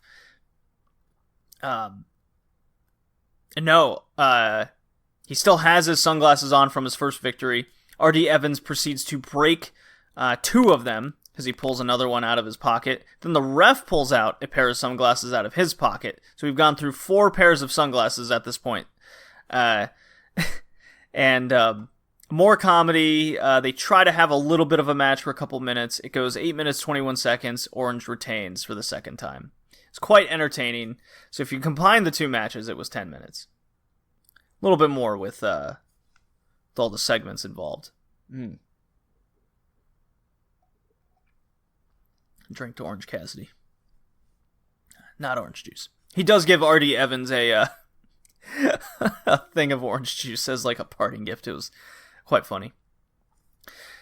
Our next match was Bryan Alvarez and Filthy Tom Lawler, aka the Chop and Roll Express, facing off against Nerder Death Kill, the team of Thomas Santel, the most over character in Beyond Wrestling, I would argue, and Nick Gage, Murder Death Kill himself.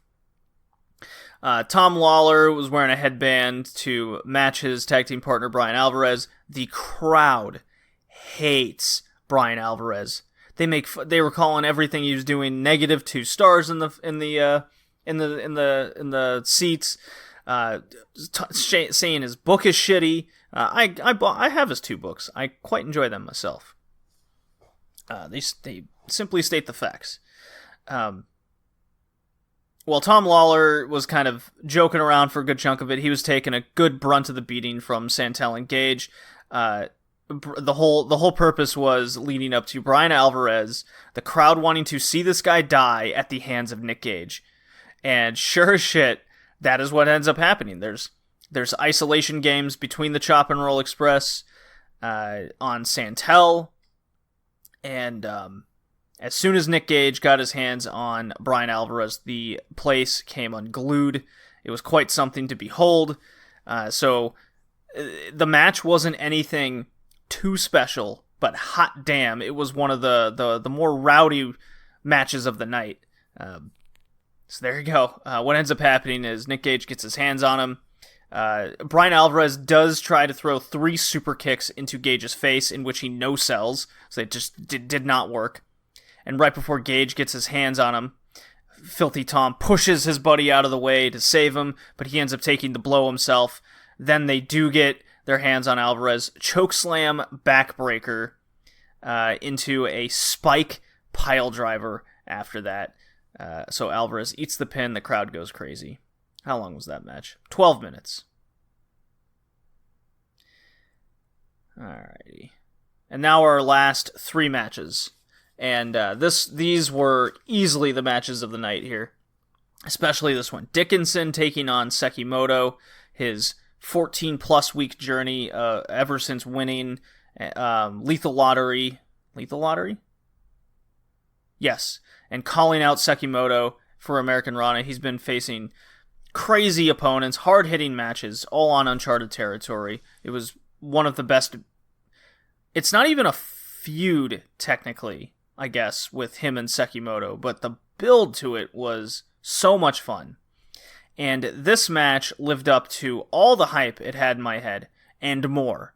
Because holy shit, Dickinson and Sekimoto had the hardest of stiff matches, just chops and thumping cross chops and suplexes. It was just nonsensical.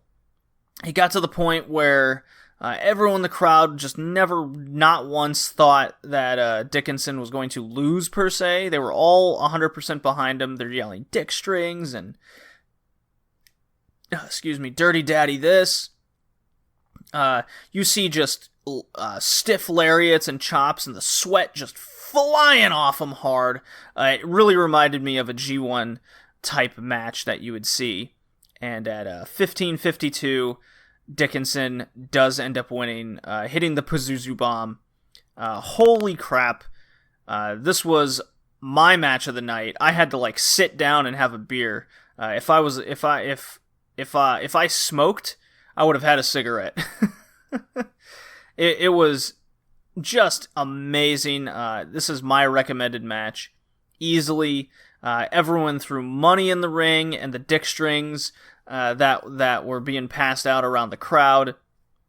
Go to my Twitter. I took a good caption of people throwing strings in the ring and money. So there you go. Just Sekimoto's a tank. It was really cool seeing him live. So now I've seen Okada, Tanahashi, Ibushi, Ospreay, and now Sekimoto live. I couldn't be happier. Sekimoto is a friggin' legend. Love that guy. And then we had our last two matches. The cage match between Statlander and Kimberly is built off this grudge that who's going to be the top female in Beyond Wrestling. And so a really tiny cage, too, I will say. So the whole objective wasn't really to exit the cage as it was to have a definitive victory over your opponent by all means. Because at Lethal Lottery, they had a one-on-one match in which Statlander no-sold the Swanton Bomb and rolled Kimberly up.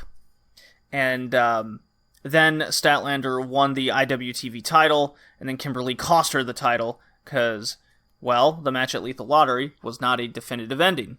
It was kind of a cheap ending. And so we got that led to this cage match. The cage match was less than 10 minutes. It went 8 minutes, 25 seconds. And I think it did everything it set out to do. Both girls bled, where Statlander went for this torpedo dive into Kimberly, but Kimberly countered, and Statlander went face first into the mesh, got busted open almost immediately, 2 minutes in the match, and she proceeded to have a crimson mask the whole time. And then when she gets on her roll, she throws Kimberly and grinds her face up against the cage and cuts her open at the top, turning a good chunk of her blonde hair red, a la Ric Flair type bleeding. It was, they had a big brawl. There was no introductions. It was just, here we go. Kimberly ran into the ring and they start brawling. And the match never let up. Statlander wins off a 450 splash. Not from the top of the cage, but from the top turnbuckle. Might as well have been the top of the cage. Really good. People were This was interesting. I have never seen women wrestlers bleed live before, and the women that were in the audience were very squeamish, and they didn't like that. And then a few of the men were a good chunk were silent about it. And there was only a handful of us that were just hell yes, this is awesome. This is a grudge match. The contestants are bleeding. This is awesome, right? I really enjoyed this. There was a good fisticuffs exchange. It always happens. They're just going back and forth. So this match lived up to my expectations as well, despite it being under 10 minutes. What's going on here? Yeah, my Nintendo Switch Online renewal. So good on you, girls. Friggin' loved it. Looking forward to what the future has in store for both of them, actually. And now we're on to our main event. And I'm glad I tweeted every fall and what happened on the fall so I can just read it instead of going off awful notes. So when the cage was getting torn down, there was a big announcement from Mr. Denver, Colorado, DC of Beyond Wrestling. The big question is there going to be an Uncharted Season 2? And he goes, I have great news. It involves so much more than anticipated. And what does he announce? But not only a Season 2, but also in conjunction with Sports Entertainment of New England, I believe it's New England, they have their own venue. So kind of like ECW always went out of the little ECW arena, Monday Night Raw at the very beginning was always out of the Manhattan Center. Well, this is their own arena. So, and it's out of Pawtucket, Rhode Island, and it's going to be every Thursday night starting October 3rd of all dates. So the day after AEW debuts on TNT, Beyond Wrestling is going to be debuting on IWTV every Thursday night. And a little bonus was every Tuesday night, they're going to have essentially the Discovery Gauntlet situation. So I'm going to do my best. Thursday, I would have gone to more Uncharted Territories live if bowling wasn't on Wednesday nights for me. But since this is on Thursday night, unless I'm sick or just not feeling it, I will be going to a good chunk of these shows, I think, live. And rather than just report this weekly on the podcast, I just can tell if anything stood out to me for these live events. All right, so on to the main event. So I'm very excited for that news. The 60-minute Iron Man match of David Starr taking on Joey Janela. Kind of a mixture of who's the ace of Beyond Wrestling and who's the best wrestler ever in Beyond Wrestling history.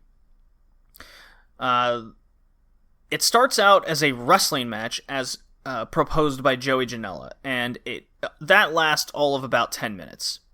And then the weapons are brought in, specifically a chair, in which then Starr at 11:55 does a German suplex, which he's known to have beaten guys before. I've seen it in Europe a few times, through a sit-out chair. So he gets 1-0. 2-0 to Starr after a DDT reversal onto a chair placed on the apron at 16 minutes 15 seconds. So we kind of see what's happening here. At 18:45, David Starr goes up 3-0 via submission with the help of a chair. So he has him in this reverse sharpshooter situation and uses the head of the chair to pry on Joey Janela's neck. So pretty cool. David Starr basically commanded the first 20 minutes of this match. He got Joey Janela through a lot. And then it became a fucking hardcore spot fest. This was Joey Janela's specialty, and that's when Janela turned the tide. At 21 minutes and 9 seconds, Janela finally gets the vicious kendo stick that David Starr had initially brought out to the match, and he just cracks him hard across the head. It was technically on the shoulder, but hey, it was convincing enough. It was on the head. David Starr's busted open real bad, 3-1. Joey gets one back. 25 minutes, Joey Janela gets another one back. He reverses a figure 4 leg lock, surprisingly enough, and this causes David Starr to tap. So now it's 3-2. And then not much longer after that, 31-25, it's tied 3-3. Janela does a package pile driver onto just a pile of chairs. Crowd goes nuts on the spot. Firmly behind Joey Janela, the match has officially gone crazy.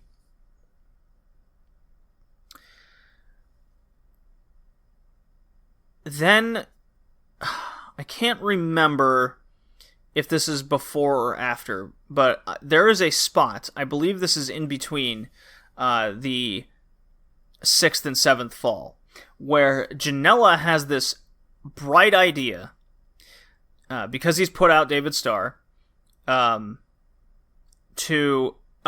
we go. David Starr sets up a table, right? And on the outside, and I'm standing right there. And then they fight on the apron for a little bit, and Janela ends up doing a over-the-top rope Canadian Destroyer to David Starr through the table. Fucking nonsense spot. Definitely seek out that little gif on Twitter. It was remarkable to see how no one died. So they're both down. Joey Janela gets up, and he has this bright idea to go find one of the cage ends that's been put off to the side. And then he sets up the barricade. So now he has the cage side horizontal to the ring apron and the barricade. You get what I'm saying here, guys? It is set up like a bridge. Then he puts a ladder in the ring ironically, the same ladder from the ladder match earlier the night, and he jumps off it onto David Starr. Somehow the mesh does not break. I was so scared for them in that one, because from my vantage point, I just see Janela jump off the ladder onto Starr, and then they disappear. But I didn't hear a thump or anything, so I'm like, what the fuck happened? So they do get back in the ring, and after some hubbub and rigmarole, at 35 minutes 52 seconds, Mr. Small Package strikes. David Starr gets one up 4-3.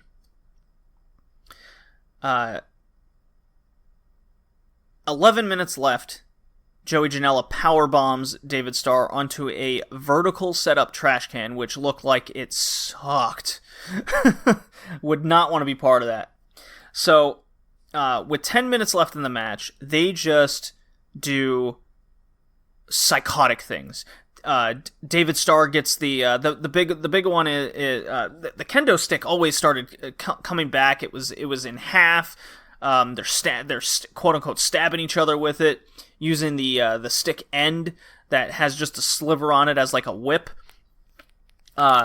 David Starr breaks off the metal table, like part of it, and he wants to spike Joey Janela, but the ref won't let him. David Starr gets super pissed off. The ref is, as we understood it, looking out for the wrestler's well-being rather than caring about the match. And David Starr just goes insane. He's really talking bad to the ref. The ref gets in his face, takes his shirt off. David Starr chops him, and then takes him out. So he's out of the match. New ref comes out. Starr even puts that ref shirt on, and this match has now gone on so long that David Starr has stopped bleeding. Surprisingly enough, Joey Janela never bled. Also, surprisingly enough, there was no thumbtacks in the match. There was a crazy double door spot, like in the Chris Statlander match on Uncharted territory. Joey Janela does end up getting the better of David Starr, takes him into the corner. He's spiking him with the metal bar in the corner, and I'm like a foot away from this. Joey Janela looks into the crowd. As he's spiking David Starr's head, his eyes roll in the back of his head. He puts his free hand down his pants and sticks his tongue out with a big goofy smile on his face, like he's getting off on this death match. So they have one last flurry with a couple minutes left. Joey Janela super kicks David Starr finally. 3, 2, bang. 1 second left. Joey Janela does win it 5-4. What a way they end the night. Joey Janela does a super promo saying that he doesn't want to deliver pizzas anymore. He looks forward to seeing everyone in AEW. He needs the money. And then David Starr himself cuts a independent wrestlers union promo, which got a big reaction out of the crowd. So what a night. I did hit up a little bit of the after party after the event. Just for a good 30 minutes with the Platinum Honeys and LAX. It was a lot of fun. What a match. What a night. What a live event. And, man, that took up a lot of time. That was 35 minutes in this section alone. So Americanrana was a big success. I look forward to Americanrana 20, assuming I still live in Rhode Island by that time. All right. Time to play the next one. Take a sip of whiskey for a great wrestling live show, and we'll move on to where is it? Stardom. You blocked me on Facebook, and now you're going to die.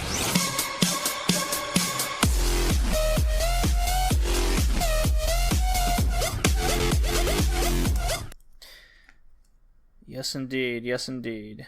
Make my notes. So, Stardom. We are covering Wonderworld Stardom from July 14th to July 20th. So just a short little window right before the big Korakuen show that was coming up with the big B. Priestley title defense against Momo Watanabe, of all people. So it could be looking bad for my bet with JPQ. Haven't watched it yet, and I haven't watched it yet on purpose, because there's just so much to talk about here. First event is Shinkiba on July 14th, 2019. Few matches of note here, as usual. Team of Saki and Tom Nakano versus Natsu Sumire and Natsuko Tora. So, good Stars versus Oedo Tai match here. So the Natsu-Saki feud continues, and Tam has been brought into this due to her panda bear being stolen and beaten on a previous show by Natsu and Tora. Those monsters. I believe I forgot to mention that on the previous show as well. Like someone on Twitter even posted a gif. It goes black and white as they're beating up the stuffed panda bear. Pre-match promos has Oedo Tai joking around. Natsu cutting a cadence-like speech promo of, she's going to do her best kind of situation. So they're joking, they're having a good time. Meanwhile, Tam has lost all emotion due to her panda, aka Pisan, now stolen. She's very sad. Very sad. During the name entrances, Natsu goes as far as lewdly licking Pisan as Saki and Tom look on in confusion and horror. The bell rings and Tom is just in a panic, wanting her Pisan back. Then it becomes a normal match mostly from there.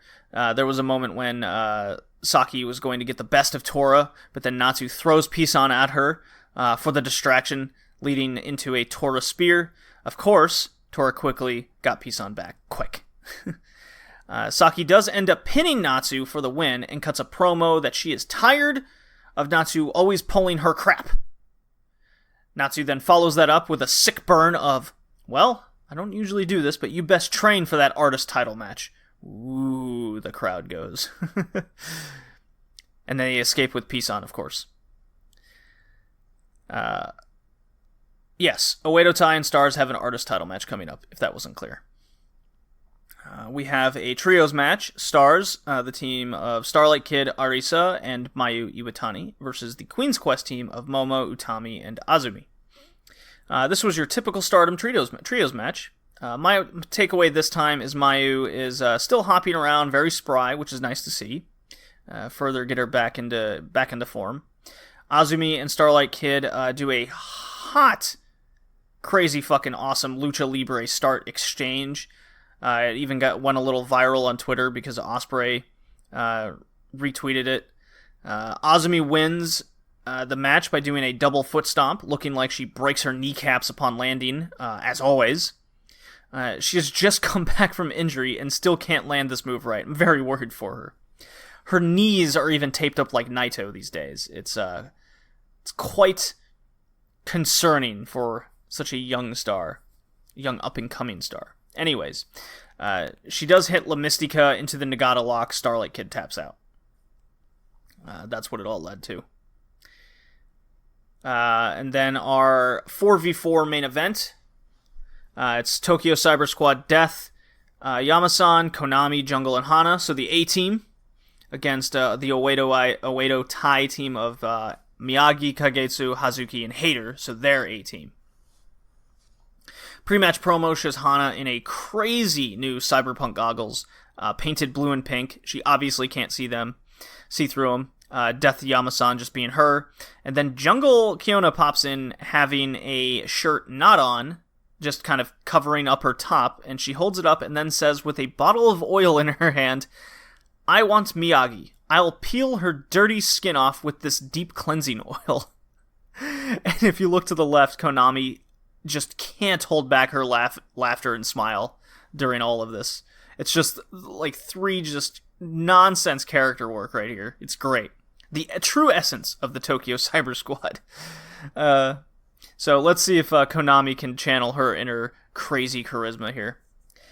So hell, when the match starts, a brawl immediately happens, and Miyagi and Kiona go outside, squirt oil in their hands, and do a test of strength battle until that's broken up. Amazing. And dear God, Hana's personality is just off the chain. She's sticking her hips out, she's clapping sarcastically golf style, taunting Oedo Tai, doing the thumbs in the ears, waving thing. List goes on. It's no wonder she's so popular. She's currently my favorite Stardom wrestler. Anyways, it was a super fun match that comes down to Jungle and Miyagi going 1v1, ending with an Oedo Tai sign crack to the head.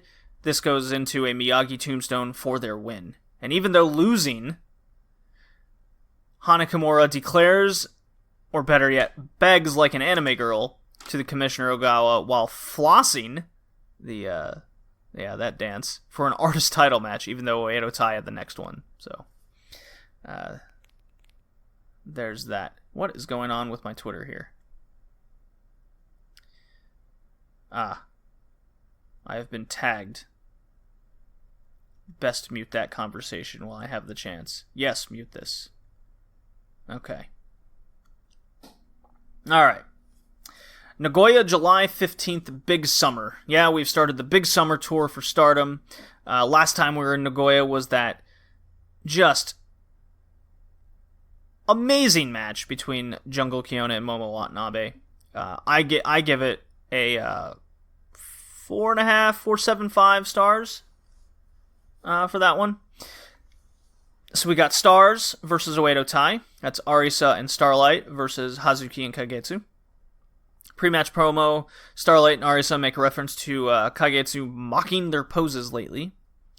And then Kagetsu ends up winning this match by applying just the most back-of-breaking Boston Crab I've seen in a long time. She leans all the way back and basically turns Starlight inside out. Just, ouch. Then a scrum breaks out between Hazuki and Arisa over the white belt to tease their future match that's coming at Korakuen Hall. So, very good little thing there happening. We get our artist titles match of TCS and the champs, Stars. So the TCS team is Hana and Zobi. That's Zoe Lucas and Bobby Tyler. And our champions are, of course, Tam Nakano, Mayu, and Saki. Hana was the star again, as she is. Her and Mayu end up having a good 1v1, which took up a good portion of this match, especially at the start. One Stars finally got a leg up on TCS. They never looked back, though, with a flourish of kicks and tag maneuvers, taking out all of TCS at once. The finish went to triple drop kicks, putting TCS outside to the floor, followed by all of Stars leaping from the top rope, doing crossbodies to the outside. It was a pretty cool spot. Hana seemed to have hurt her knee when she caught her opponent, so I hope she was just selling really well. You can never tell with her sometimes. I guess that proves how good she is, at least in that regards. All of Stars then bombard Bobby Tyler with kicks. Maya Iwatani hits her moonsault for the victory. There you go. Now we get our big tag team title match, aka the Goddess Belts. The champions Utami and Momo of Queen's Quest taking on the Tokyo Cyber Squad team of Jungle Kyona and Konami. I said it before, and I predicted these would be the two to take the tag belts, starting from the second Konami and Kyona ended up in Hana's faction during the Stardom draft. So did they? Well, it just so happens to be Konami's birthday, and in Jungle Kyona's hometown of Nagoya. Of course, they claim they have a 100% chance of winning. Chak porcento. So the first 10 minutes just flies by, with both teams fighting constantly. No team can gain control over another. I do love this dynamic. It's very Dragon Gate kind of situation. Then Workhorse Jungle Kyona kicks in to fight basically the whole match from there. It's a 1v1 against Momo for the first, and then Utami at the 15-minute mark. After that, Utami, she pulls out some signature moves with some tag help from... So Kyona and Konami pull out some tag maneuvers against Utami. And then Konami hits her splash. Utami kicks out and counters into her sleeper hold, which Kyona sells like a goddamn champ. Utami and Momo start to team up, hitting the press down Peach Sunrise maneuver, then a deadlift German, but Kyona somehow kicks out of this, which vastly shocked me. I was very much taken out of my seat for that one. This is followed up immediately by Utami hitting a torture rack spinning powerbomb, which again, Kiona barely kicks out, and I'm like, holy shit, they have to be winning this match now. Konami evens the odds for Kiona with her hometown fighting spirit, rallies back, hits a spiked muscle buster, aka the Kaniku buster of all things. Apparently, Jungle Kiona hit this move in her match against Momo. I remember something else where it was just a regular muscle buster. She wasn't able to hit the full Kaniku buster. Momo does save the match off this move, so then this made me go, oh no, they're losing. But then Konami helps her out, cuts Momo off immediately. They both clothesline her out of the ring.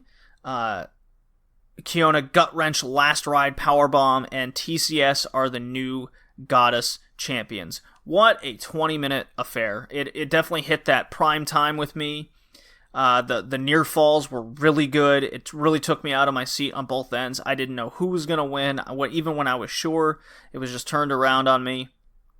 And unfortunately for TCS, the celebration didn't last long as Miyagi and Kagetsu immediately come out to challenge for the Korakuen Hall show on July 24th for the tag belts. Hells yes. Oh, what an event.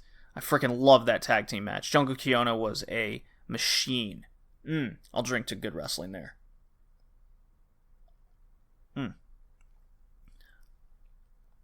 On to Osaka, July 20th at the Edion. In All Japan, I believe it's an All Japan stomping ground for the most part. Stardom comes here all the time. Bobby Tyler versus Starlight Kid. Pretty good 8-minute match. Some botches, but not devastating to the match. Starlight seemed to have a rougher time than usual against a much bigger opponent.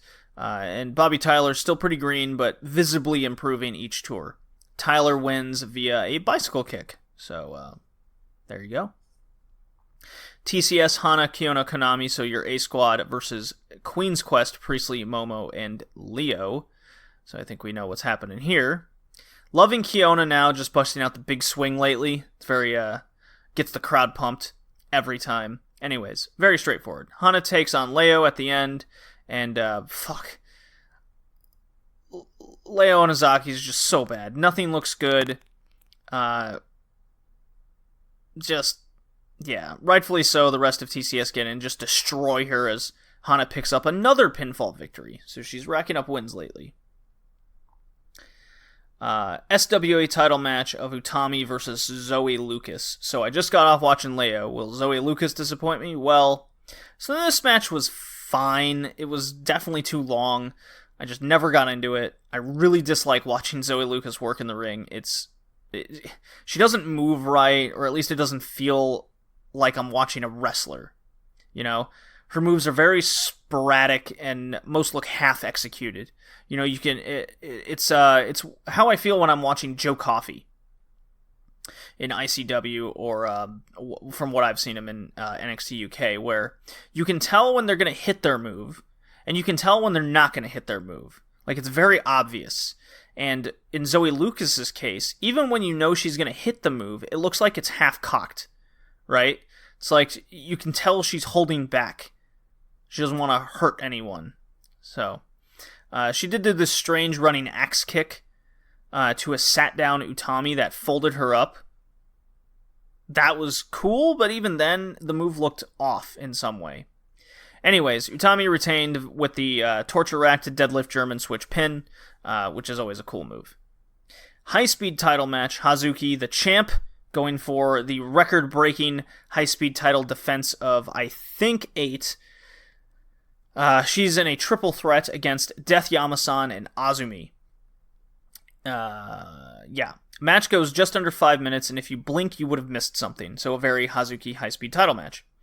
Hazuki is basically trying to take both of them on, while Death keeps trying to take advantage of the three-way kind of stip. Eventually, Hazuki goes for her springboard dropkick, but Death pushes Azumi into her. Then Death rolls Azumi up to win the title. All of TCS hit the ring and throw her in the air like it's a big birthday bash. Hazuki sits on the outside, just totally stunned. Then she just storms off, having lost her title. She's totally pissed, a way someone who lost their title should care, which is kind of ironic considering when Hazuki won this title, she didn't care about it. But she cared about it enough that she wanted to raise the prestige of it, which I believe she has done.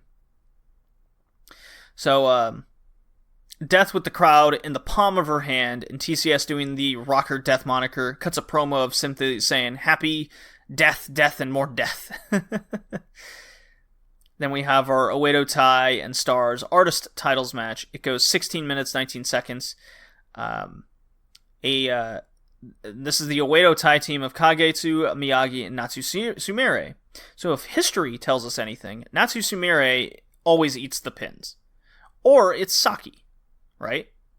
But since Stars are the champions and they just won these titles, what are the odds that Oedo Tai is going to win? I think it very unlikely. Well, how did it go? A decent match with plenty of Oedo Tai chaos. The Mayu and Kagetsu phase was quite strong, and the end of Natsu Sumire hitting big moves but always getting her pin broken up only led to me believe she was going to eat that pin as usual. However, to my utter shock, and for the first time in her 6-year career, Natsu Sumire has won a title in Stardom. Yes, Natsu Sumire and Oedo Tai are the new Trios Artist Champs. Crazy. She hit both her finishers on Saki. Of course, she pins her. How'd this go down? Well, Natsu follows up a Kagetsu 450 with her package plant DDT for the second time on Saki. The first one was broken up. A glorious and wonderful moment for us all. I will drink to the new champion. Post-match, she cuts a truly heartfelt babyface promo, really. With a huge smile on her face, saying 6 years just flew by. Despite knowing she isn't the best wrestler on the roster, she regrets none of the choices she has made, even with her Oedo Tai stablemates, in getting to this point. Kagetsu, to her hometown of Osaka, declares she wants to put the best trios title matches on, and so it's set a 6-man tag of Oedo Tai versus Oedo Tai. The other Oedo Tai team is Hater, Tora, and Hazuki. I'm all for this. This was a good, solid 2-week stretch of Stardom matches. Like, every show nailed what it was meant to do. You had title changes.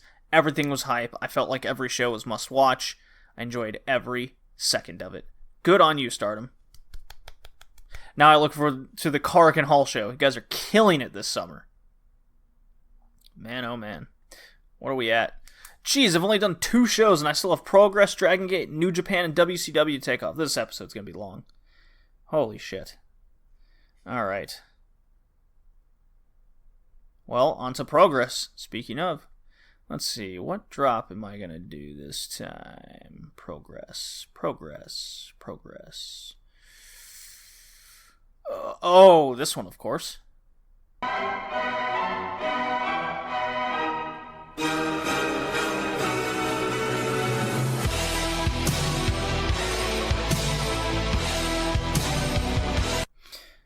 Why did I play Walter's music? Well, not just because I love the wrestler, but because he was the big story of these 2 nights, along with another wrestler. So the shows themselves were good, but it was a lot of kind of filler matches, you know. Here, let me just go through it. More Than Hype, the OTT Trios team, Darren Kearney, LJ Cleary, Nathan Martin, defeat Do Not Resuscitate, unfortunately by DQ in 12 minutes. Excuse me. Jurn Simmons absolutely murders Connor Mills. I thought it could have been shorter, in 9 minutes. Holidead defeats Candy Floss in 10 minutes, went on way too long. Candy Floss is not a good wrestler. Then there was the Progress, this is Chapter 91, Prog on the Tyne. Then there was the number 1 contendership match, and I love number 1 contendership matches. I love them. It immediately makes you care about that match, because you know that they have the next title shot, right? It's Dragunov taking on Jordan Devlin. This goes 20 minutes and 58 seconds of hard-hitting, Irish Ace versus the German Ace, Ilya Dragunov. Dragunov does end up winning against Devlin. It was a good, fast-paced with... It's a Jordan Devlin match. And the best way I can describe it is Dragunov would occasionally do some catch wrestling that he's accustomed to. But Devlin would immediately kind of put a stop to that and hit his more high-flying maneuvers, his headbutts, his chops, and Dragunov would then answer. So Dragunov ends up hitting a Torpedo Moscow out of nowhere, and he gets the pin. A very fantastic, faster-paced match, and really set the stage for what we get to look forward to in the title match. Singles match, Primate defeats Paul Robinson by DQ, but this immediately leads to a Geordie street fight, in which Paul Robinson then defeats Primate in 9 minutes 28 seconds. So Primate didn't want to have this match immediately just cut short because Paul Robinson didn't want to have anything to do with him.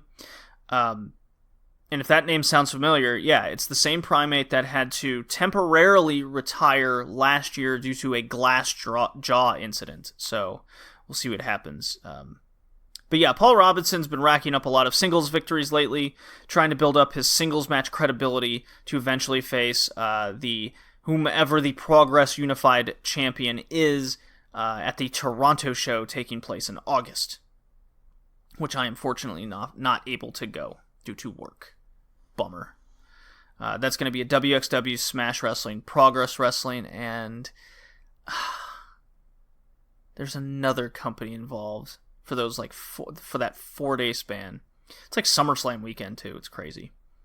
David Starr defeats Brent Banks in 11 minutes 31 seconds. Not much to say there. And then Walter defeats Eddie Kingston by referee's decision in 14:29. I did like the finish. The match wasn't anything special. I've never really gotten into Eddie Kingston's matches unless I'm there live. I've seen him live and he's much better. His matches don't come across on the screen too well for me. He's very slow. You can tell he's, in the twilight of his career.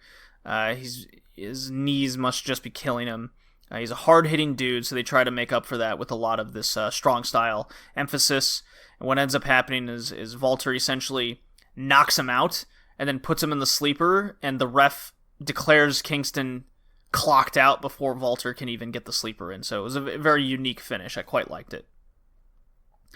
And that moves us on to Chapter 92, titled Entertaining Friends. And it's much of the same show, with the exception of the main event. So we get LJ clearly defeating Chuck Mambo. That's kind of playing off their first match at 91, how Chuck Mambo got DQ'd against Cleary. Holly Dead defeats Lana Austin in 9 minutes 44 seconds. So Holly Dead has 2 straight victories, so they're leading up to Holly Dead challenging now Jordan Grace for the women's title. Again, not a very good singles match. Holly Dead isn't even the best women's wrestler that I like watching, and Lana Austin is not good. So, it was rough. Jordan Devlin defeats Connor Mills this time, 9 minutes, 12 seconds. A much more game Connor Mills this time around. Jonathan Gresham defeats Eddie Kingston twice via countout in 11 minutes, 16 seconds because he's being Jonathan Gresham. He's being very cheeky, being CCK-like, where he puts Kingston in a submission hold on the outside, takes out his knees, and then rolls in the ring and beats Kingston. Post-match, Kingston's very pissed off, and he goes, I'm sick and tired of these antics. I know a couple of guys from LA that have a bone to pick with CCK as well. He even makes a crack out of Kid Lycos, saying he's like Mr. Glass or something because he had to retire due to injuries. Trent Seven defeats Paul Robinson in a 19-minute match, and this was baffling to me because Paul Robinson has racked up all these singles victories. Trent Seven comes out of nowhere and is booked to just beat him. So I don't know what's happening. To me, it immediately ruins the credibility of Robinson because he has a title opportunity coming up here in August. So now I'm just, why bother watching it? It'll just feel like a house show situation. I'm not saying that Trent Seven shouldn't have gone over. I'm saying he probably should have beaten someone else on this night. Like, maybe... Who else would have been available? You know what? Don't have this tag team match of DNR against More Than Hype, which followed. I did not like this match. More Than Hype are very young. They have a lot of room to grow still. The match was only 9:44. I love Spike Trivet. DNR goes over. Probably axe that match altogether. You could even had a tag match involving Cleary and Mambo with a member of each stable on the outside of the ring. And then have Robinson face someone else. And then Seven have a singles match to get kind of his credibility back after his defeat to Walter. But anyways, the main title match was Walter taking on Dragunov. And I loved what commentary did here. Commentary referenced how they fought 4 times, 3 times last year. Singles matches, Dragunov has won 3 out of 4 of those times. So they gave a lot of credibility to Dragunov. I don't think they mentioned how Devlin has a major victory over Walter from Scrappermania 5 just this year. So Dragunov having a decisive victory against Devlin in OTT, Dragunov having the decisive victory against a guy who's beaten Walter the way he has. But regardless, I knew that in my head at the very least. This was the best singles match I've seen these two have had. I've seen since 16 Carat of 2018, if I include that triple threat match. Dragunov and Walter have had 5 totally different matches than the other. One was kind of a submission-based match. One was a triple threat. Another was a straight singles match, and then this one was this one wasn't the technical catch style that I saw in WXW, and I think that also has a lot to do with the ring being much smaller in WXW in Germany. So they were able to move around a lot more. Dragunov was able to do a lot more of his explosive hitting. So this gave a lot of credibility to the match. And then Walter wasn't in a catch style. He was more in his hard hitting rather than. So he's not implementing the same strategy.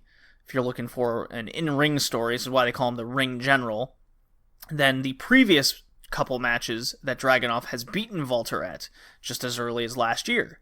So Walter does end up beating him clean. The match does have a much slower pace. If I'm to compare this match to the Devlin Dragunov match, this one's much slower. And then I think what's throwing a lot of people out of this particular title defense is no one believes Walter's going to lose right now. He's too credible as a champion for anyone to rightfully just beat him on a show without like a multi-month build-up or at not being at Alexandra Palace or anything. I was able to suspend my disbelief, I think, more than others, because I just truly adored this match. It's one of the between this and the Devlin Dragunov match, these are two of the best indie matches of 2019 so far. Do I? Yeah, I have both those matches ranked in my top 10s for indie matches. So definitely go check that out. And that was Progress. Looking forward to Cheer Up Juice, which is Chapter 93. That should be coming out any day. And with that, I can move on to my next segment. Not too long on Progress. Nice and quick. Okay. Alright. Got my scotch.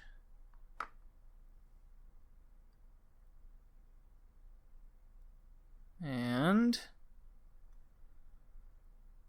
oh, there it is. R-E-T.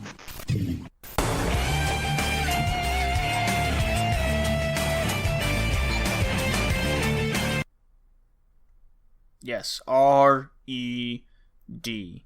Dragon Gate 20th Anniversary Kobe Pro Wrestling Festival. Dragon Gate's biggest show of the year. They were in a bad place last year. I've tried to get in the Dragon Gate more and more, and ever since Pac got there, he's injected life into this promotion. With Shima leaving and Shingo leaving, they were definitely missing something, and Pac has brought that back. This, in my opinion, is the best pay-per-view major show of 2019. I adored this. The first Dragon Gate live show with English commentary with Rich Bocchini from MLW and Larry Davis. I believe he's a former Evolve announcer. He's definitely a former Dragon Gate USA wrestler. Pre-show was straightforward, multi-man tag matches, not much to say there, but they were fun nonetheless. We got a BB Hulk returning from a 7-month serious neck injury, so it was nice to see him back. Our first official match on the night was a 2v1 handicap match. Choi Hong Man, the giant K1 fighter, versus Ryo Saito and Hollywood Stalker Ichikawa. Ichikawa's absolutely hilarious. He tried like an STF maneuver, but Choi Hong Man's just too long, too tall to properly get, like, he would go for the legs and he couldn't reach the head. He'd go for the head, couldn't reach the legs. But there wasn't much else to it. It was still funny to an extent. I think job done, at least in that. And then the show just takes off from there. We had a special singles match that went. That was KZ against Shun Skywalker. These two absolutely tore it up. Skywalker and KZ were on point with their moves back and forth. Great timing on reversals and their sequences, especially from KZ. Story I took was KZ had a simple answer for all of Skywalker's high-flying moves with hard European uppercuts. They were quite impressive. KZ put him away with the Praying Mantis Bomb, and there was a really cool spot where Skywalker would remain resilient by kicking out of KZ Time, which is the frog splash that followed a superplex. That was a really cool moment. My only complaint is the match was too short at 12:37. I wanted more. So maybe in a future title match. Speaking of title matches, we had the Triangle Gate Championship match. This is their Trios one. This is the champions Yoshida, Kanda, and Sakamoto versus the Strong Machine Boys. Play on the original Super Strong Machine from New Japan back in the day. A really fun, chaotic, entertaining trios match. Strong Machine booked strong to this point. They're undefeated. They win the titles. It makes sense. Their manager issues an open challenge after the match that they have beaten everybody. So it all makes sense there. We get the the Brave Gate Championship match. So this is their mid-card. You get the champion Susumu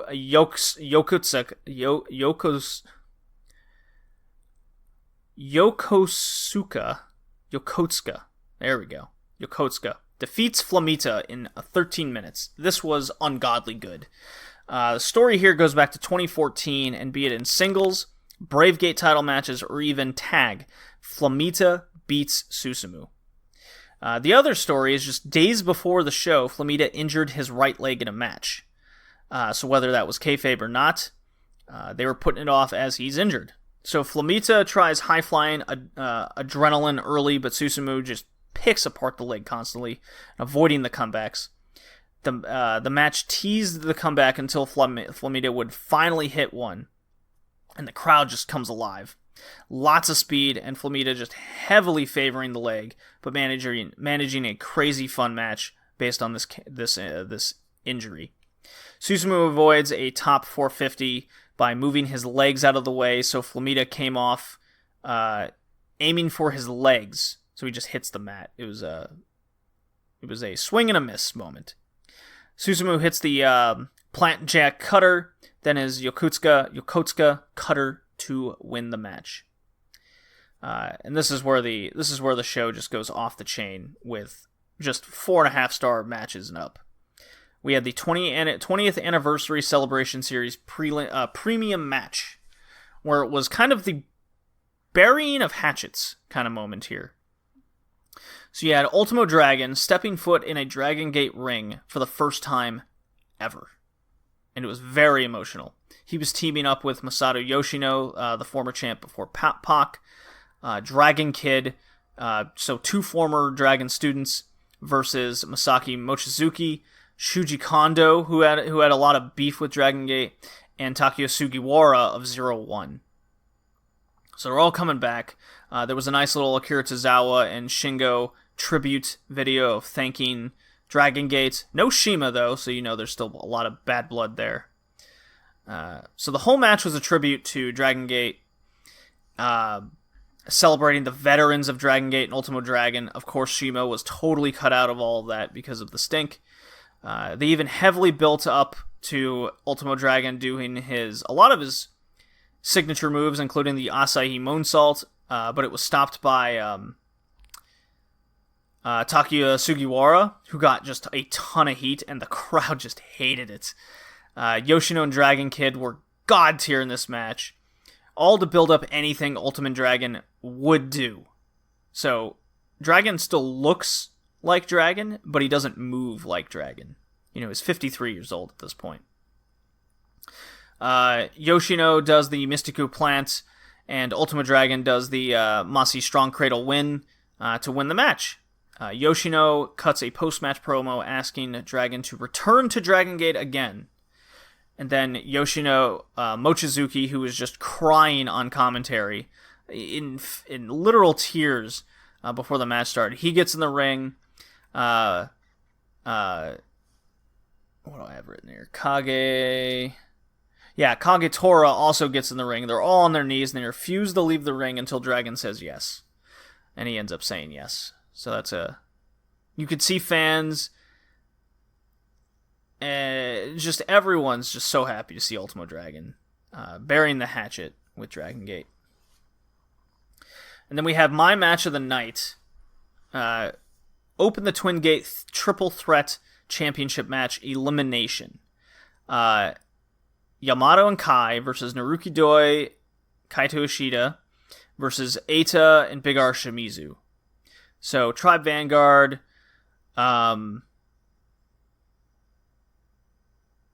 Red, and whatever the other team is.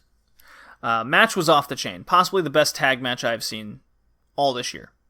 The first fall didn't happen until 20 minutes into the match, and it was simply just nonstop. Ishida ate the first pin, and for a lot of the first 20 minutes was Tribe Maximum. Jesus Christ, that was the other team. It was just Tribe Vanguard Maximum getting Red out of their way, so continuing their tag match from the King of Gate finals. Well, Red gets the best of them both as Shimizu hits his shot put chokeslam for the first fall, and then Eita, who just went full dick heel mode in this match. He was definitely the most charismatic.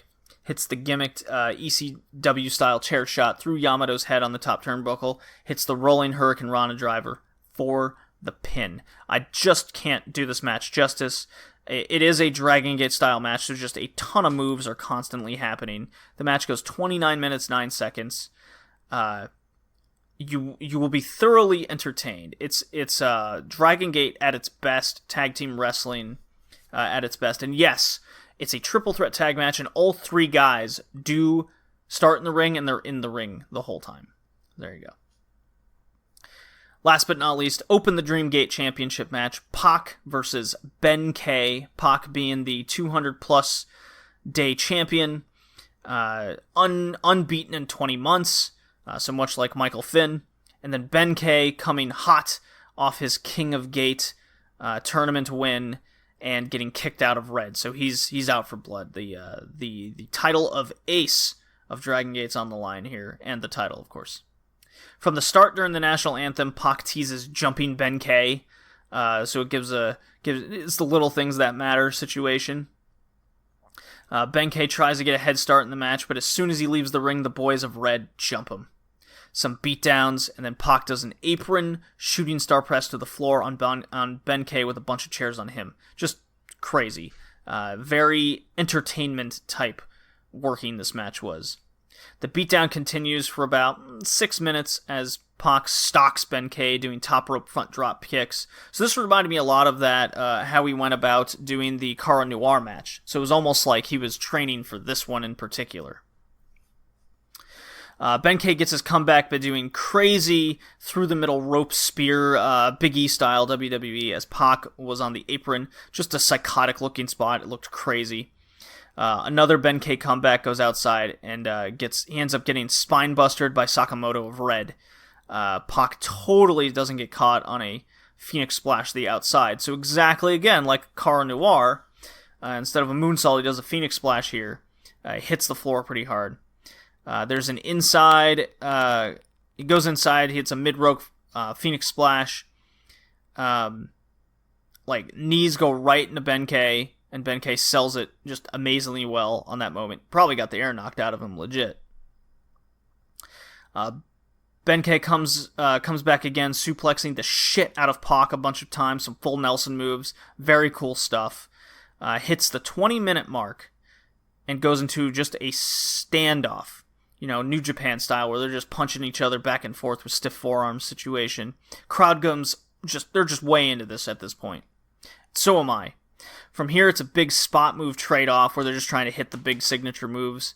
A back body drop, Pac right on the ref ends up happening. And of course, Pac the Bastard calls all of Red into the ring. It's very like a Benny Hill comedy where he's in the corner and they all hit him, running. And during this, Shun Skywalker is trying desperately to get the ref back up. And then Ben-K, what ends up happening is he's surviving the Red onslaught. He takes out all of Red, while Shun is, because he's getting the ref up quicker, they're worried that they might get caught. So what ends up happening now is after the faction's been fought off and now the odds are back even, Ben-K ends up spearing the shit out of Pac like 3 times. He hits 2 gut-wrench powerbombs to win. 26 minutes, 33 seconds. Just an awesome bout. Because Pac has been built as this just legit contender and fighting champion kind of situation, he takes it everywhere with him. It gave the match so much credit and gives Ben-K's victory that much more meaning. It was very incredible to watch. I was enthralled the whole time. We have our new champion. What's very important for Ben-K going forward is his next defense and 2 have to also be very convincingly good matches. Now, where that leads Pac is, does he need to now disappear for a little while? And I think he does. I think he needs to disappear from Dragon Gate for a good couple months, at the minimum. Maybe show up at All Out, and I'm not saying cost Hangman Page the title, but beat him down afterwards, saying, you showed up, my job was to take you out. So that could be the good in-between section here.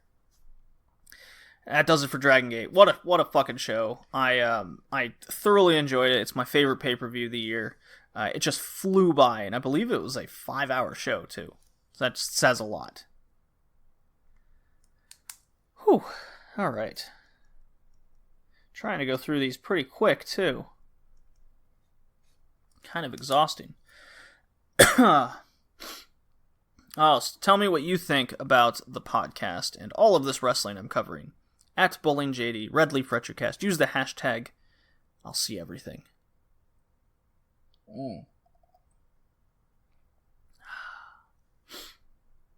Alright, next drop. What am I on? New Japan. God, there's a lot to talk about there. Not worried at all.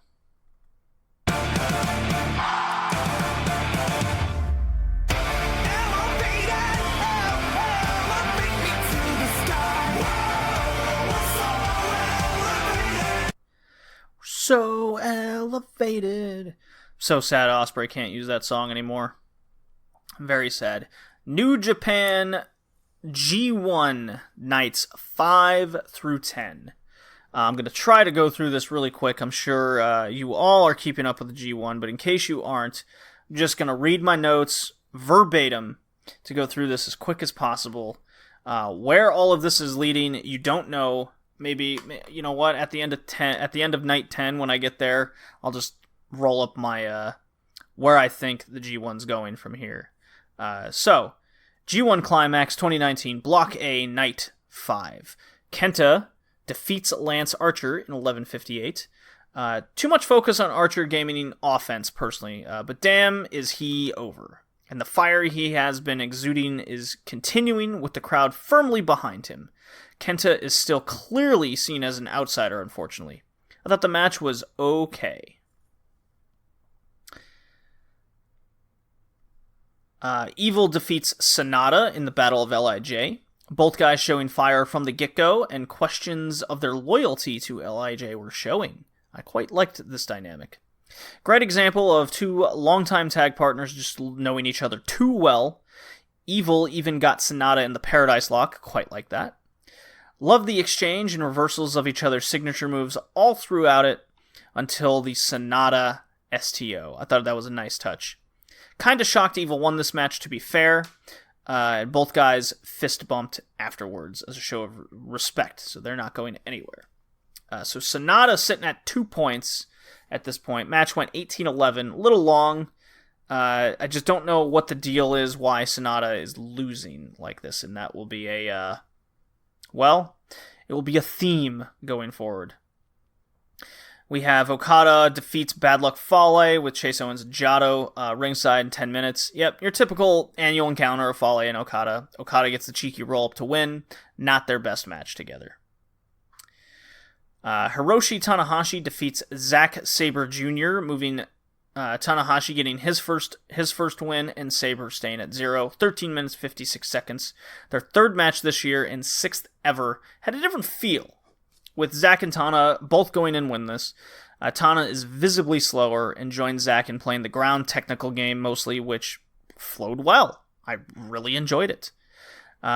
Zack rightfully concentrated on Tana's surgically repaired arm, quote-unquote, he caused. But Tana had an answer for basically everything because he's Tanahashi and very smooth and one of the best ever. Tana ends up cheekily rolling up Zack, just like Zack's previous two opponents, and now ZSJ has fully slipped into a childlike state of madness. I love the moment of Zack's hunched-over, dejected persona sitting on the apron. He looks over his shoulder back at Tana in the ring. Tana gives a nice little smirk on his face and holds 3 fingers up. Upon seeing this, Zack's face just goes out of control. He attacks the guardrail, flails a lot, then he goes into a fetal-like position. It's so good. And then we get our main event. Kota Ibushi taking on Will Ospreay. 27 minutes, 16 seconds. These two took selling and their legit injuries to the next level. Kota with the ankle and Will with his a broken neck. Let's call it what it is. The match was all about trying to scare the shit out of the viewer. In constant focus of attack on these body parts, all for a tease of a big move that would focus on said part. There was a constant gasp from the audience, which also kept me glued to the screen and not moving. I was not looking away in this. There were callbacks to their Tokyo Dome match from January, with the most notable being now Ospreay is in the trio this time. Ibushi slowly hunches down, staring very intently, and crouches into a gorilla-type pose. Ospreay tries to pull up out of the trio, and Ibushi just throws him back down into it. Got a good reaction from the crowd there. They exchange lots of heavy slaps until Ibushi just starts kicking him in the chest really hard with his good leg. Nice little selling there. As Red Shoe's pulling Kota away, Kota makes sure, as he's getting pulled away, to get a few extra kicks in on Ospreay. So excellent work here from both of them, especially Kota Ibushi. There was a sort of bad... It was a bad fall of an Ibushi reversal, and they go in, he reverses the Stormbreaker, and then he does a Vertebreaker where Ospreay really gets planted on his neck. So we thought earlier he wasn't even going to make this match. Now you're saying fuck his neck. It just, that one made me go oof. But that was the only neck spot in the match, as everything was reversed off a heavy tease. gave relief to the audience and myself. Added my tension for sure. Sixth sweet moment was Ibushi going for the middle rope outside in German. Ospreay lands on his feet. That leads into Ibushi's just shocked look again. I love when these two are doing these things. As Ibushi turns around, Ospreay just cracks him with the hidden blade elbow. Hug pins Ibushi, but Ibushi just happens to grab the rope, so I love ring awareness. Kota Ibushi wins with the Kamigoye. Match of the year candidate, as far as I'm concerned. Good stuff. Night 6, Shingo Takagi defeats Taichi. Shingo is a work god, getting as good a match out of Taichi as he did, so much kudos there. Jeff Cobb defeats Juice Robinson in 13:21. Cobb gets a decisive victory by throwing Juice around just everywhere. Much needed, if you ask me, and works into how strong Juice has been booked at the start of the G1 so far. Really liked it. I really enjoyed all the tossing and catching, as the two mold very well together. I especially like the spot where Juice goes for a jumping leg lariat, and Cobb catches him. He catches his legs, spins Juice around, Juice pulls his knees up, which is a nice touch by him. Cobb he does the delay hip pop into a belly-to-belly. Great. Good stuff here. Toru Yano defeats Jay White, so keeping Jay White at 0 points and Yano up to 4. Yano steals the brass knucks from Gato and pops White in the nuts to roll him up. Super awesome, strong comedy booking here. Yeah, you don't have to like Yano, but he serves such an important purpose, and him getting shock comedy victories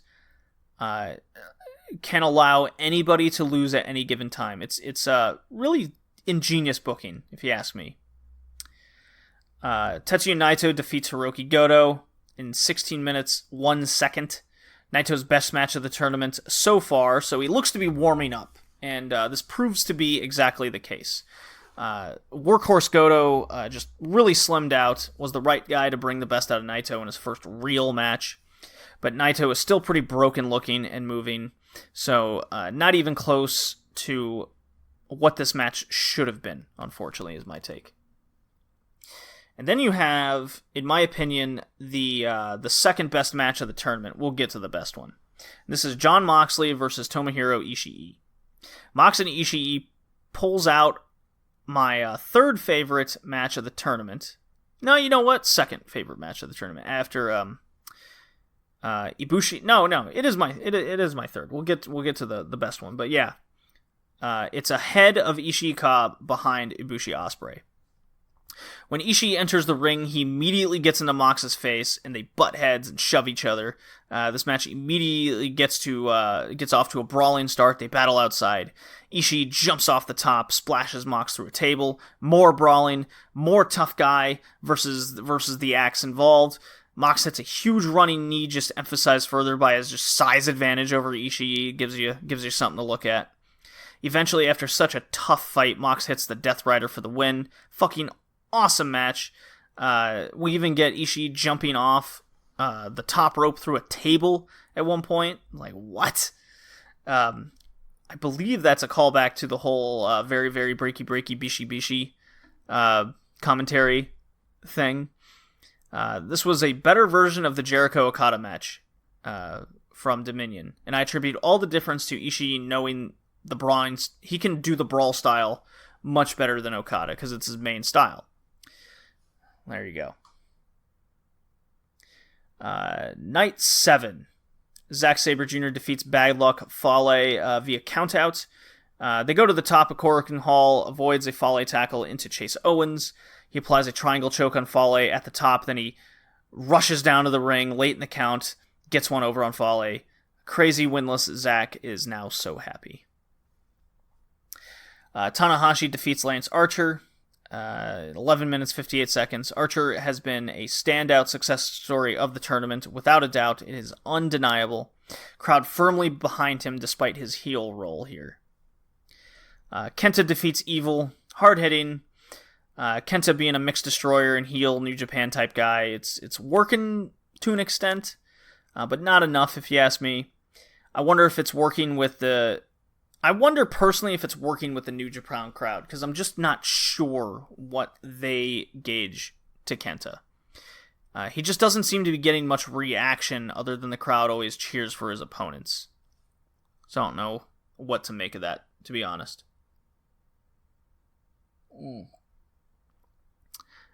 Kota Ibushi defeats Sanada. This is your definition of a fun, athletic display match. Especially like the further intensity shown here from Ibushi. Don't have much else to say on that one. Goes 19 minutes, so it's went a little long. And then my match of the tournament, a match of the year contender, is Okada defeating Ospreay in 21:56. I really thought this could have been the one for Ospreay. If there was any time to put the junior over the heavyweight champion, now would be the time, especially with given Ospreay's push. Lots of great exchanges, including Okada hitting his dropkick coming out of just crazy sequences. There were a few tombstone type spots which got over. Got me very excited. My belief was firmly suspended in this match, which is the whole point to wrestling. Ospreay never did manage to hit the Stormbreaker, while instead he took, I think I counted 5 Rainmakers in total. The last 3 minutes of this match alone is a match of the year contender. Ospreay flipping out of a Rainmaker, Okada avoiding the Stormbreaker into all of his signature moves, just nonsense spots. I would have put Ospreay over Okada personally. So now that moves Okada to 8 points, Ospreay 2, with the tiebreaker to Okada in case Okada loses out and Ospreay goes forward. So, and now we're getting so we have Kenta and Okada both at 8, and a lot of the other guys just way behind. Night 8, 8, 9, 10 were... they really calmed down in these last ones. A lot of focus on Naito. There was a big build to the Kenta-Okada clash. But Night 8, Juice defeats Yano. Taichi defeats Goto. Didn't like that much. Moxley defeats Shingo, and I loved this match. It went 14:45, so it kind of hit that 15 sweet spot where, it's a good worker match. So I'm very surprised there. Shingo Takagi, again, work god. That moves Moxley to 8 points, of all things. So not something I was expecting. Jay White finally gets a win over Jeff Cobb. Interference, low blows, and the like. And then Naito defeats Ishii, which I did not agree with. So that moves them both to 4 points. That match was 18:58. Naito didn't look as good as he did against his Goto match because I guess Goto was just able to work a more Naito style, while Ishii's that brawler guy, and working with a Naito who's still kind of warming up, so to speak. It just didn't do much for me. Night 9, Kota Ibushi defeats Lance Archer. Lance Archer just being the story again. He even hits a Kamigoye on Kota Ibushi, and just looks like it kills him. Ibushi hits one on him, but he doesn't go down to the first one, so that was cool. Ospreay defeats Fale via DQ after all the interference. Not very good. I don't know what that's supposed to do exactly for Ospreay. It even went 9 minutes, so it's not like it was a short affair to give him some rest. Evil defeats Zack Sabre Jr., so Zack Sabre Jr. is right back on the losing track. Unfortunately. It wasn't much different than what we saw in their previous encounter. Hiroshi Tanahashi defeats Sanada, which again, I'm very confused about why Sanada keeps losing. That was 18 minutes. And then Okada Kenta. Okada does defeat Kenta in the end in a 26:53. And they definitely teased early that this could go to the time limit with the pace of it, the slow meandering movements, or calculating, I should say. It felt a little meandering. Kenta very much concentrating on hard kicks and chops and the like. trying to be Kenta. It's almost like he's trying to get that 5-year WWA stank off him still. So it's like, even though he's been in the ring and he's had his 2 injuries, he still has that ring rust, it feels. And then Okada just hits a single Rainmaker and beats him. Maybe my expectations were too high for this match. But if Kenta was never booked to win, I probably would have had this go to a draw, to be honest. But now Okada moves to 10 points over Kenta's 8 with the tiebreaker at hand, in case it goes that way. It's almost like no one else even is in sneezing distance, unless you count Ibushi. Is Okada running the table, is now the question. And I was thinking about this, where All Japan just had their champion win the Champions Carnival. So does that mean New Japan kind of wants to do the same thing in the same calendar year? Questions. Night 10, Goto defeats Yano, 142. Ishii defeats Juice Robinson, 1754, and this was great. This was, I think, Juice Robinson's best match. Of course it was against Ishii, of all people, so they both moved to 6 points. Lots of headbutts exchange, a good story of I want to top you with that same move. They seem to always make for good matches if the right guys are placed into that dynamic, and Juice really wants to prove himself in this tournament. Ishii's just being who he is. Let's see. Jeff Cobb defeats Taichi, avoids the low blows and interference. Jay White defeats Shingo in 1926, which was my favorite match of this particular night. The best spot I loved was seeing Takagi's going for his pumping bomber, and Jay White collapses in the center of the ring. So you think, oh, he's collapsing due to energy expenditure or something, but camera cuts to a close-up on his face, and he's got this smile like, I just reversed your fucking move, dickhead. And I do like Jay White going over in this match, moving to 4 points, tied with Shingo and in sneezing distance of a lot of the group. Shingo's just, he was able to work the style that benefited White the most. So there you go. Then our main event was Moxley taking on Naito. The best part of this was definitely the entrance of Naito, where he was trying to be as slow and antagonizing as possible, where he's like doing a slow march with straight legs. He's tiptoeing. He goes backwards at one point. He's twice as slow taking his clothes off right now, and Moxley sold so well how much this is irritating him and how impatient he is. He's saying, oh, for fuck's sake, get in the ring. Even when the match bell finally goes, Naito's just rolling on the outside, fucking with the guy. Moxley just goes right on his back, and he's like, come on, get in the ring, which is something Naito's prone to do. There was a lot of taunting each other throughout the match, and surprisingly enough, after 1641, Moxley wins. So only him and Okada are undefeated, having 10 points. Naito did try to kill himself twice, though. He did a Hurricanrana for Frankensteiner, spikes himself on his head. And then when he was taking the Death Rider, he extended his body on purpose so he could plant himself on his head. It's very baffling. I love Naito, but goddamn, he is looking to kill himself in 2019. More than he has in the past. So, is Moxley going to win? I mean, he's going to have to lose to Yano, and he beat Ishii. He's probably losing to Juice. That will set up the U.S. title rematch. He beat Shingo. Jay White's probably going to beat Moxley, so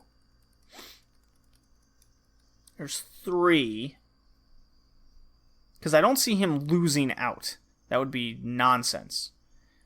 And Jay White's got to make a move. I guess we'll find out. I'm still inclined to think it's going to be Ibushi against Naito. Right now, at this second. But with the booking of Okada and Moxley, it has me really second-guessing myself. So there you go. Fun. It's been a fun G1. Quite enjoyed it. Yeah, let's just move right along into WCW Nitro, our final segment. And my God, covering that much G1 in 21 minutes or so. All right, WCW. Oh boy, here we go.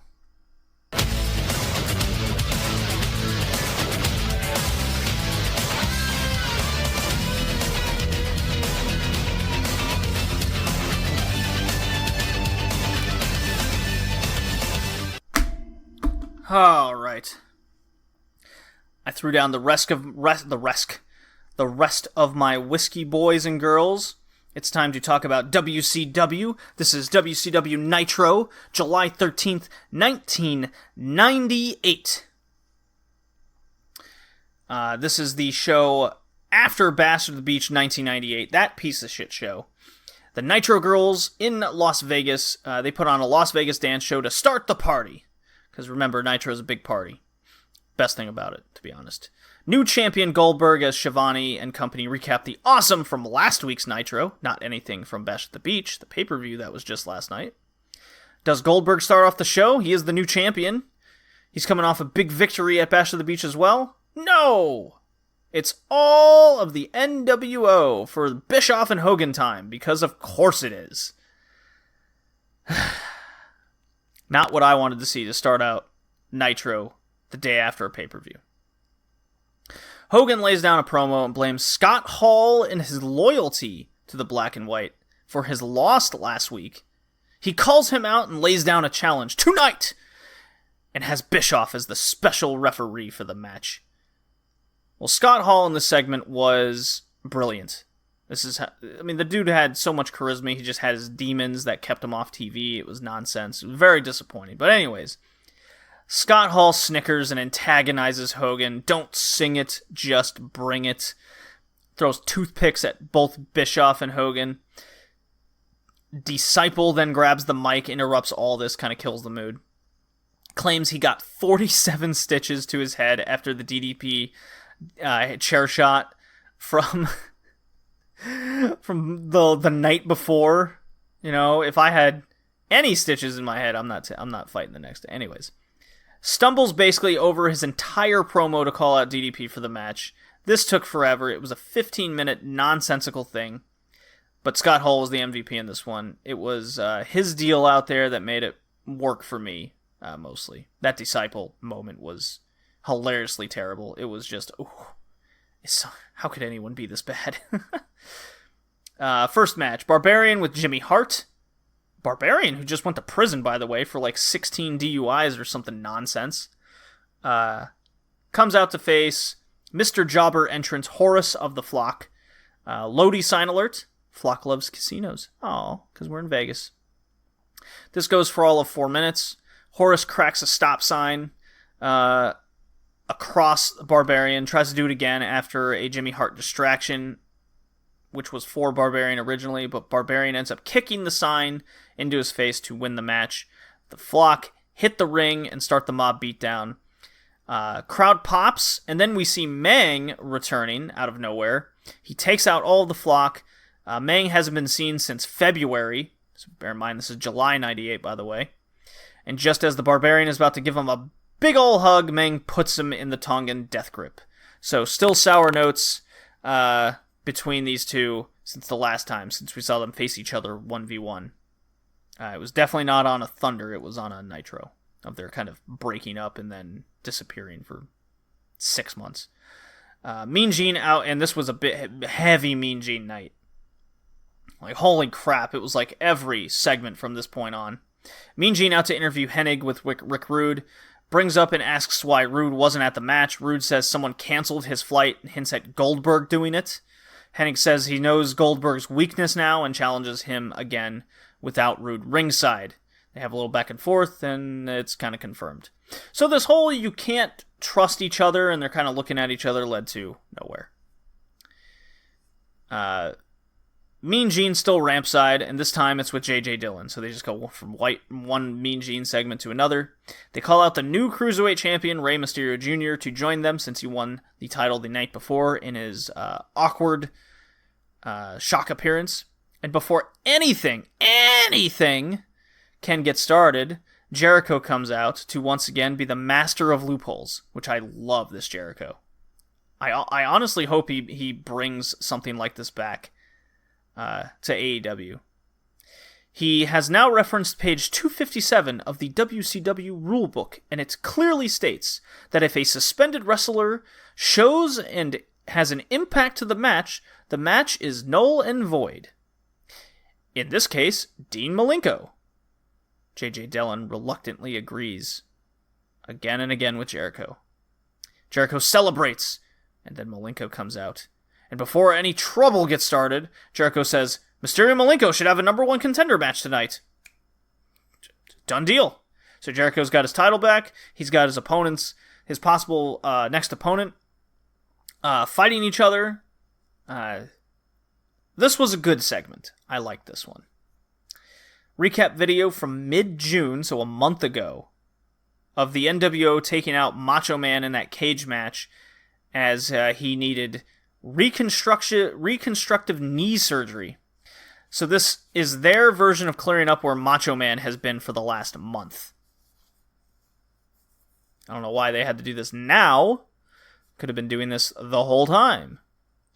Hacksaw Jim Duggan versus giant 6'6" jobber Rick Fuller. Duggan makes short work of him. Hits a jumping knee drop for the pin. Very odd.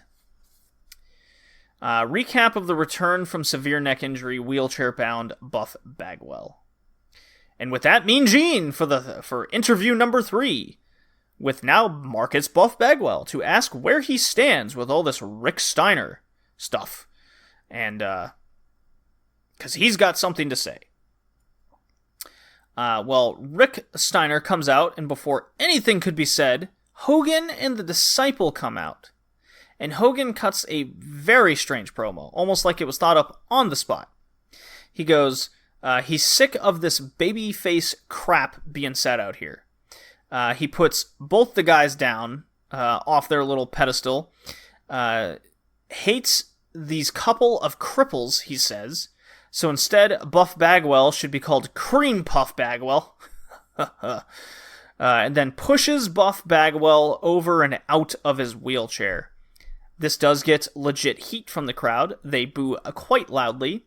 Even I felt some actual hate for Hogan for once instead of the usual Hogan Bischoff promos where I just immediately want to turn off Nitro. So super real crowd reaction. This is the first one all night. There was that short man pop, but this one was way better. Hogan's suck chants just continue through the commercial break. So Buff Bagwell turning babyface off an injury, wanting to, as it appears, make amends with Rick Steiner, and then Hogan comes out and ruins the party, gets real heat. Did this have to be Hogan of all people? I don't think so. I think you could have put someone else over the NWO, get mad at him. So that's just my thoughts there. Then they reference Bret Hart's ruthless attack post-match on Booker T from Bash at the Beach. Commentary says Booker's got a torn meniscus and a list of torn ligaments, like every single one in his knee, as Bret Hart comes out to face Finlay, whom got no entrance. Pretty decent TV match here, though. It's Bret Hart, so what would you expect? And Workhorse Finlay, so again, what would you expect?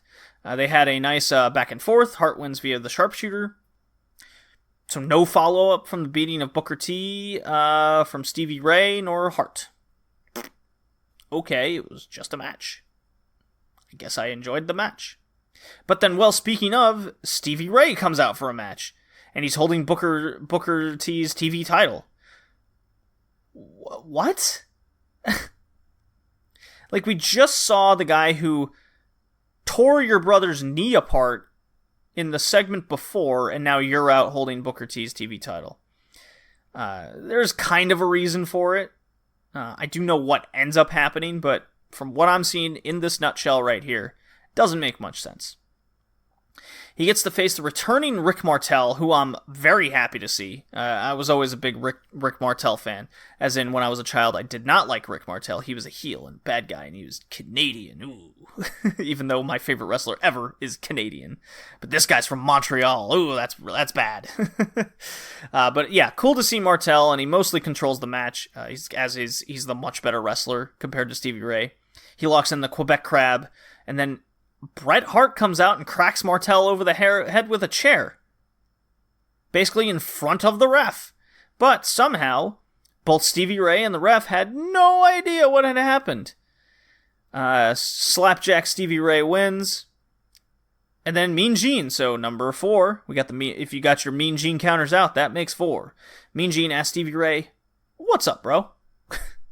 Stevie Ray says Booker T gave him the power of attorney to defend the TV title. Mean Gene, like the best wrestling interviewer that's ever been, calls BS. Stevie Ray says he's willing to bring the papers next week. Maybe. Kind of. If I remember. Forget it. Whatever. So there you go. So at least this particular interview segment kind of gives you an idea of what's happening here. Stevie Ray is so disappointed with his brother not coming after Bret Hart, hood style, right? He's taking possession of his brother's title. He can do better. And Bret Hart has just helped him retain said title, who's a part of the NWO. I think the writing's on the wall. I think it's stupid, but at least there's some moniker of sense to it all. I would have liked to see Bret Hart's match come after this whole exchange. I think it was just backwards on the card there. NWO Wolfpack of Sting accompanying Conan versus jobber entrance Barry Darsow. Basically another squash quick win. Conan Tequila Sunrise gets the win.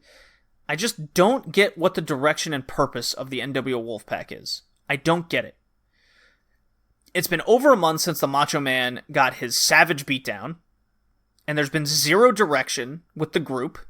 There was a Nitro where they brawled, but then ignored the very next week, and for 2 weeks.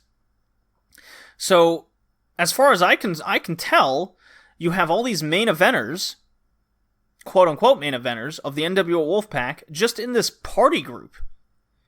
And they just squash people. It's not a good way to use your biggest stars. In any way. I get it, WCW is a party. These are your party guys, between Nash and Sting and Luger and Conan, but fuck. They're not doing anything. Beating up Disco Inferno and fucking Barry Darsow does nothing. Mean Gene interview number 6. Right? Am I right? Let's see here. Number 6. He's in the ring for the first time tonight. And this occasion is for DDP, the people's champ, as they say. DDP calls out the Disciple, "Stop crying, come get some." Very short and sweet. Match on right now. Rick Rude comes out to try to screw over DDP. DDP throws Disciple into him, rolls him up for the win. Holy shit, the crowd popped hard for this roll-up. Cocky shoulder shake on the outside, spits at Rude, escapes through the crowd. He starts heading towards the stage. Crowd ways.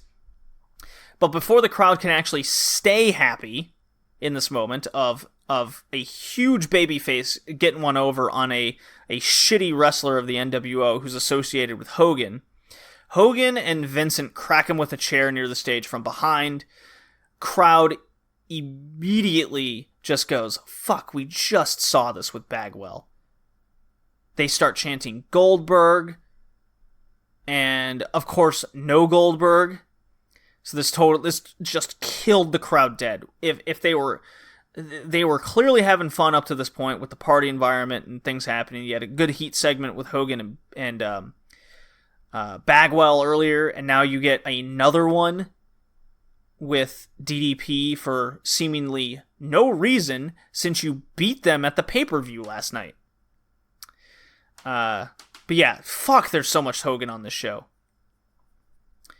All right, triple threat match. WCW commentators call it a triangle match of Saturn, Raven, and Canyon. You know, the match that should have been at the pay-per-view last night at Bash at the Beach. However, positive, this was a fun brawl. Canyon hitting some cool moves like an electric chair and TKO. That was awesome. Canyon's moveset is just basic wrestling leading to his cool, quote-unquote, innovative moves, right? Saturn leaps on this guy in and out of the ring. That was a wild maneuver. The whole crossbody over the top rope deal. Then puts up a table, splashes through Canyon on the outside. Raven smiles on the inside.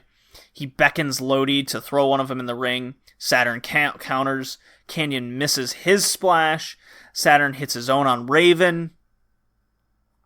Triple back suplex. Crowd this is where they woke up. So after the Hogan segment with DDP totally killed their spirits, this match woke them up.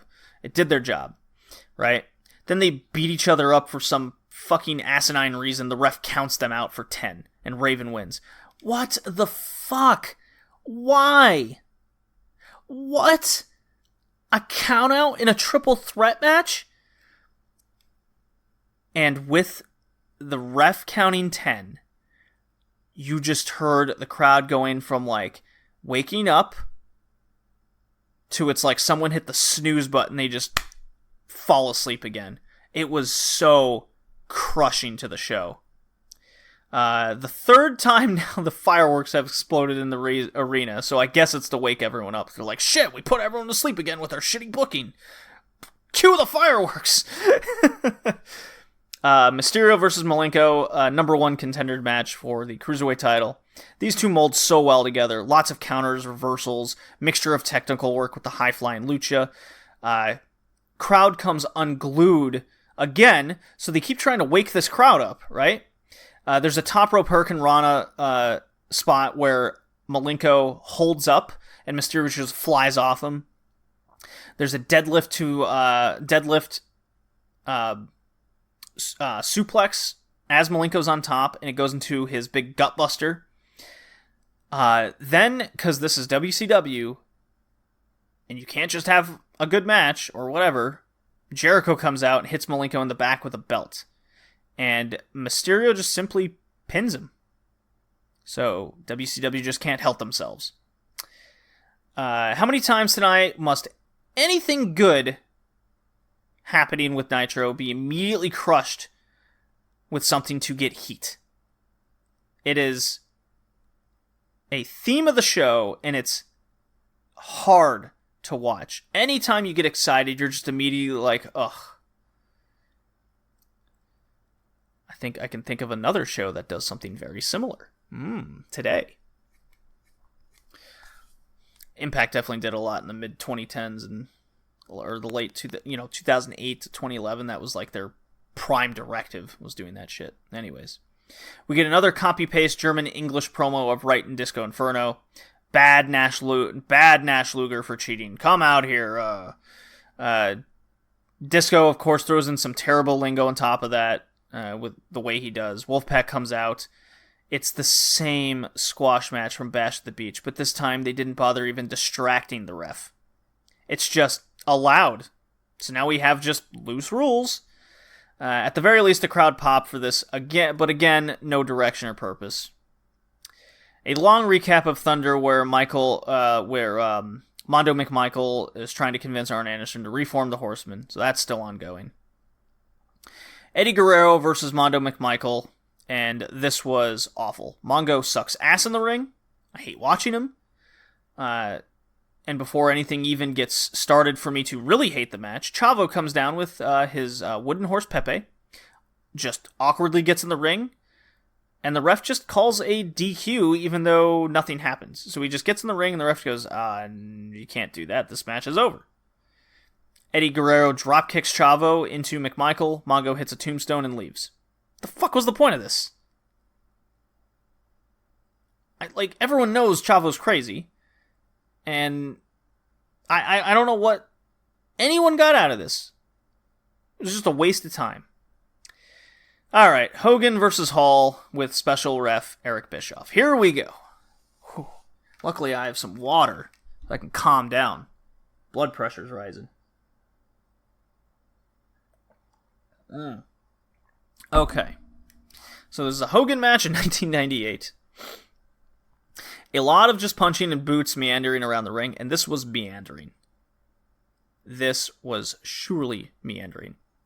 Basically, Hogan starts cheating, and anything Hall does becomes a problem. There's a low blow by Hogan. DDP rushes down, Diamond cutters Bischoff, and then gets jumped by the rest.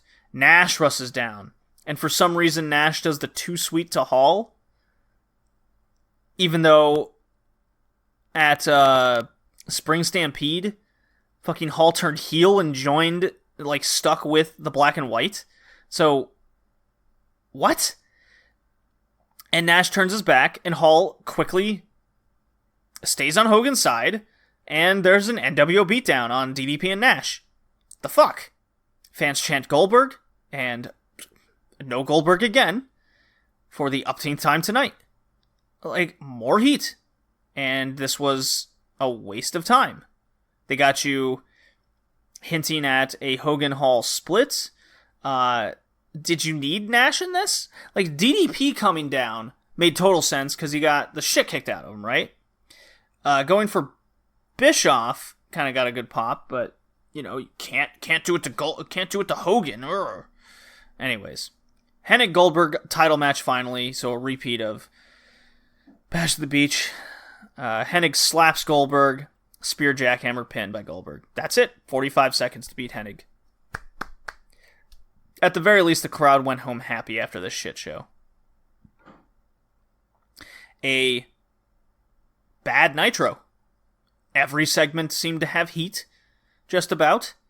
There were some segments that had no purpose. We don't know what's going on with NWO Wolfpack.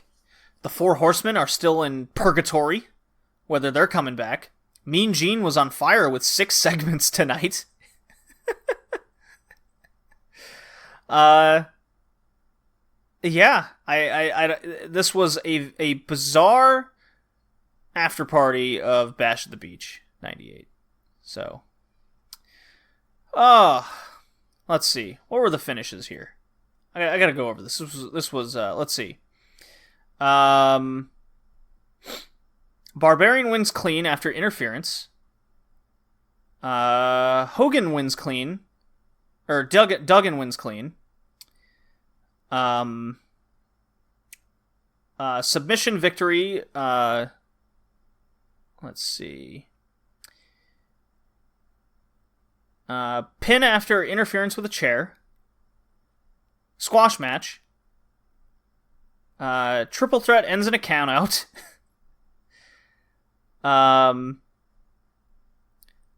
Pin via belt shot interference. After belt shot interference. Another squash match. Man comes in the ring with a wooden horse, simply thrown out. And then another match simply just thrown out due to interference. And then 45-second squash of a major 90s star. There you go. WCW, baby. What a bad show. Hated it. How far am I in? Whoa, we're over 3 hours. Okay, let me get to my wrestler rankings. Here we go. I'll just go through them right fast. Rapid fire. Here we go. Women, 10, Takiya Saya. 9, Momo Watanabe. 8, Maya Yukihi. 7, Hana Kimura. 6, Kimberly. 5, Solo Darling. 4, Rina Yamashita. I think her first time joining the list. 3, Chris Statlander. 2, Sakushi. I'm sure you guys are surprised about that. And 1, Jungle Kiona. Maybe not too surprised about that. Men, 15, Kenta. 14, Susumu. 13, Chris Dickinson. 12, Shingo. 11, Jordan Devlin. 10, Volter. 9, Benkei. 8, Kento Miyahara. 7, Ospreay. 6, Moxley. 5, Ishii. 4, Pac. 3, Dragunov. 2, Kota Ibushi. And 1, Mr. Kazuchika Okada. And there you go. That was episode 36 of the Red Leaf Wrestlecast, Kobe Pro Americanrana on the Tyne. And I hope you enjoyed it, and I'll see you next time. Whew. My God.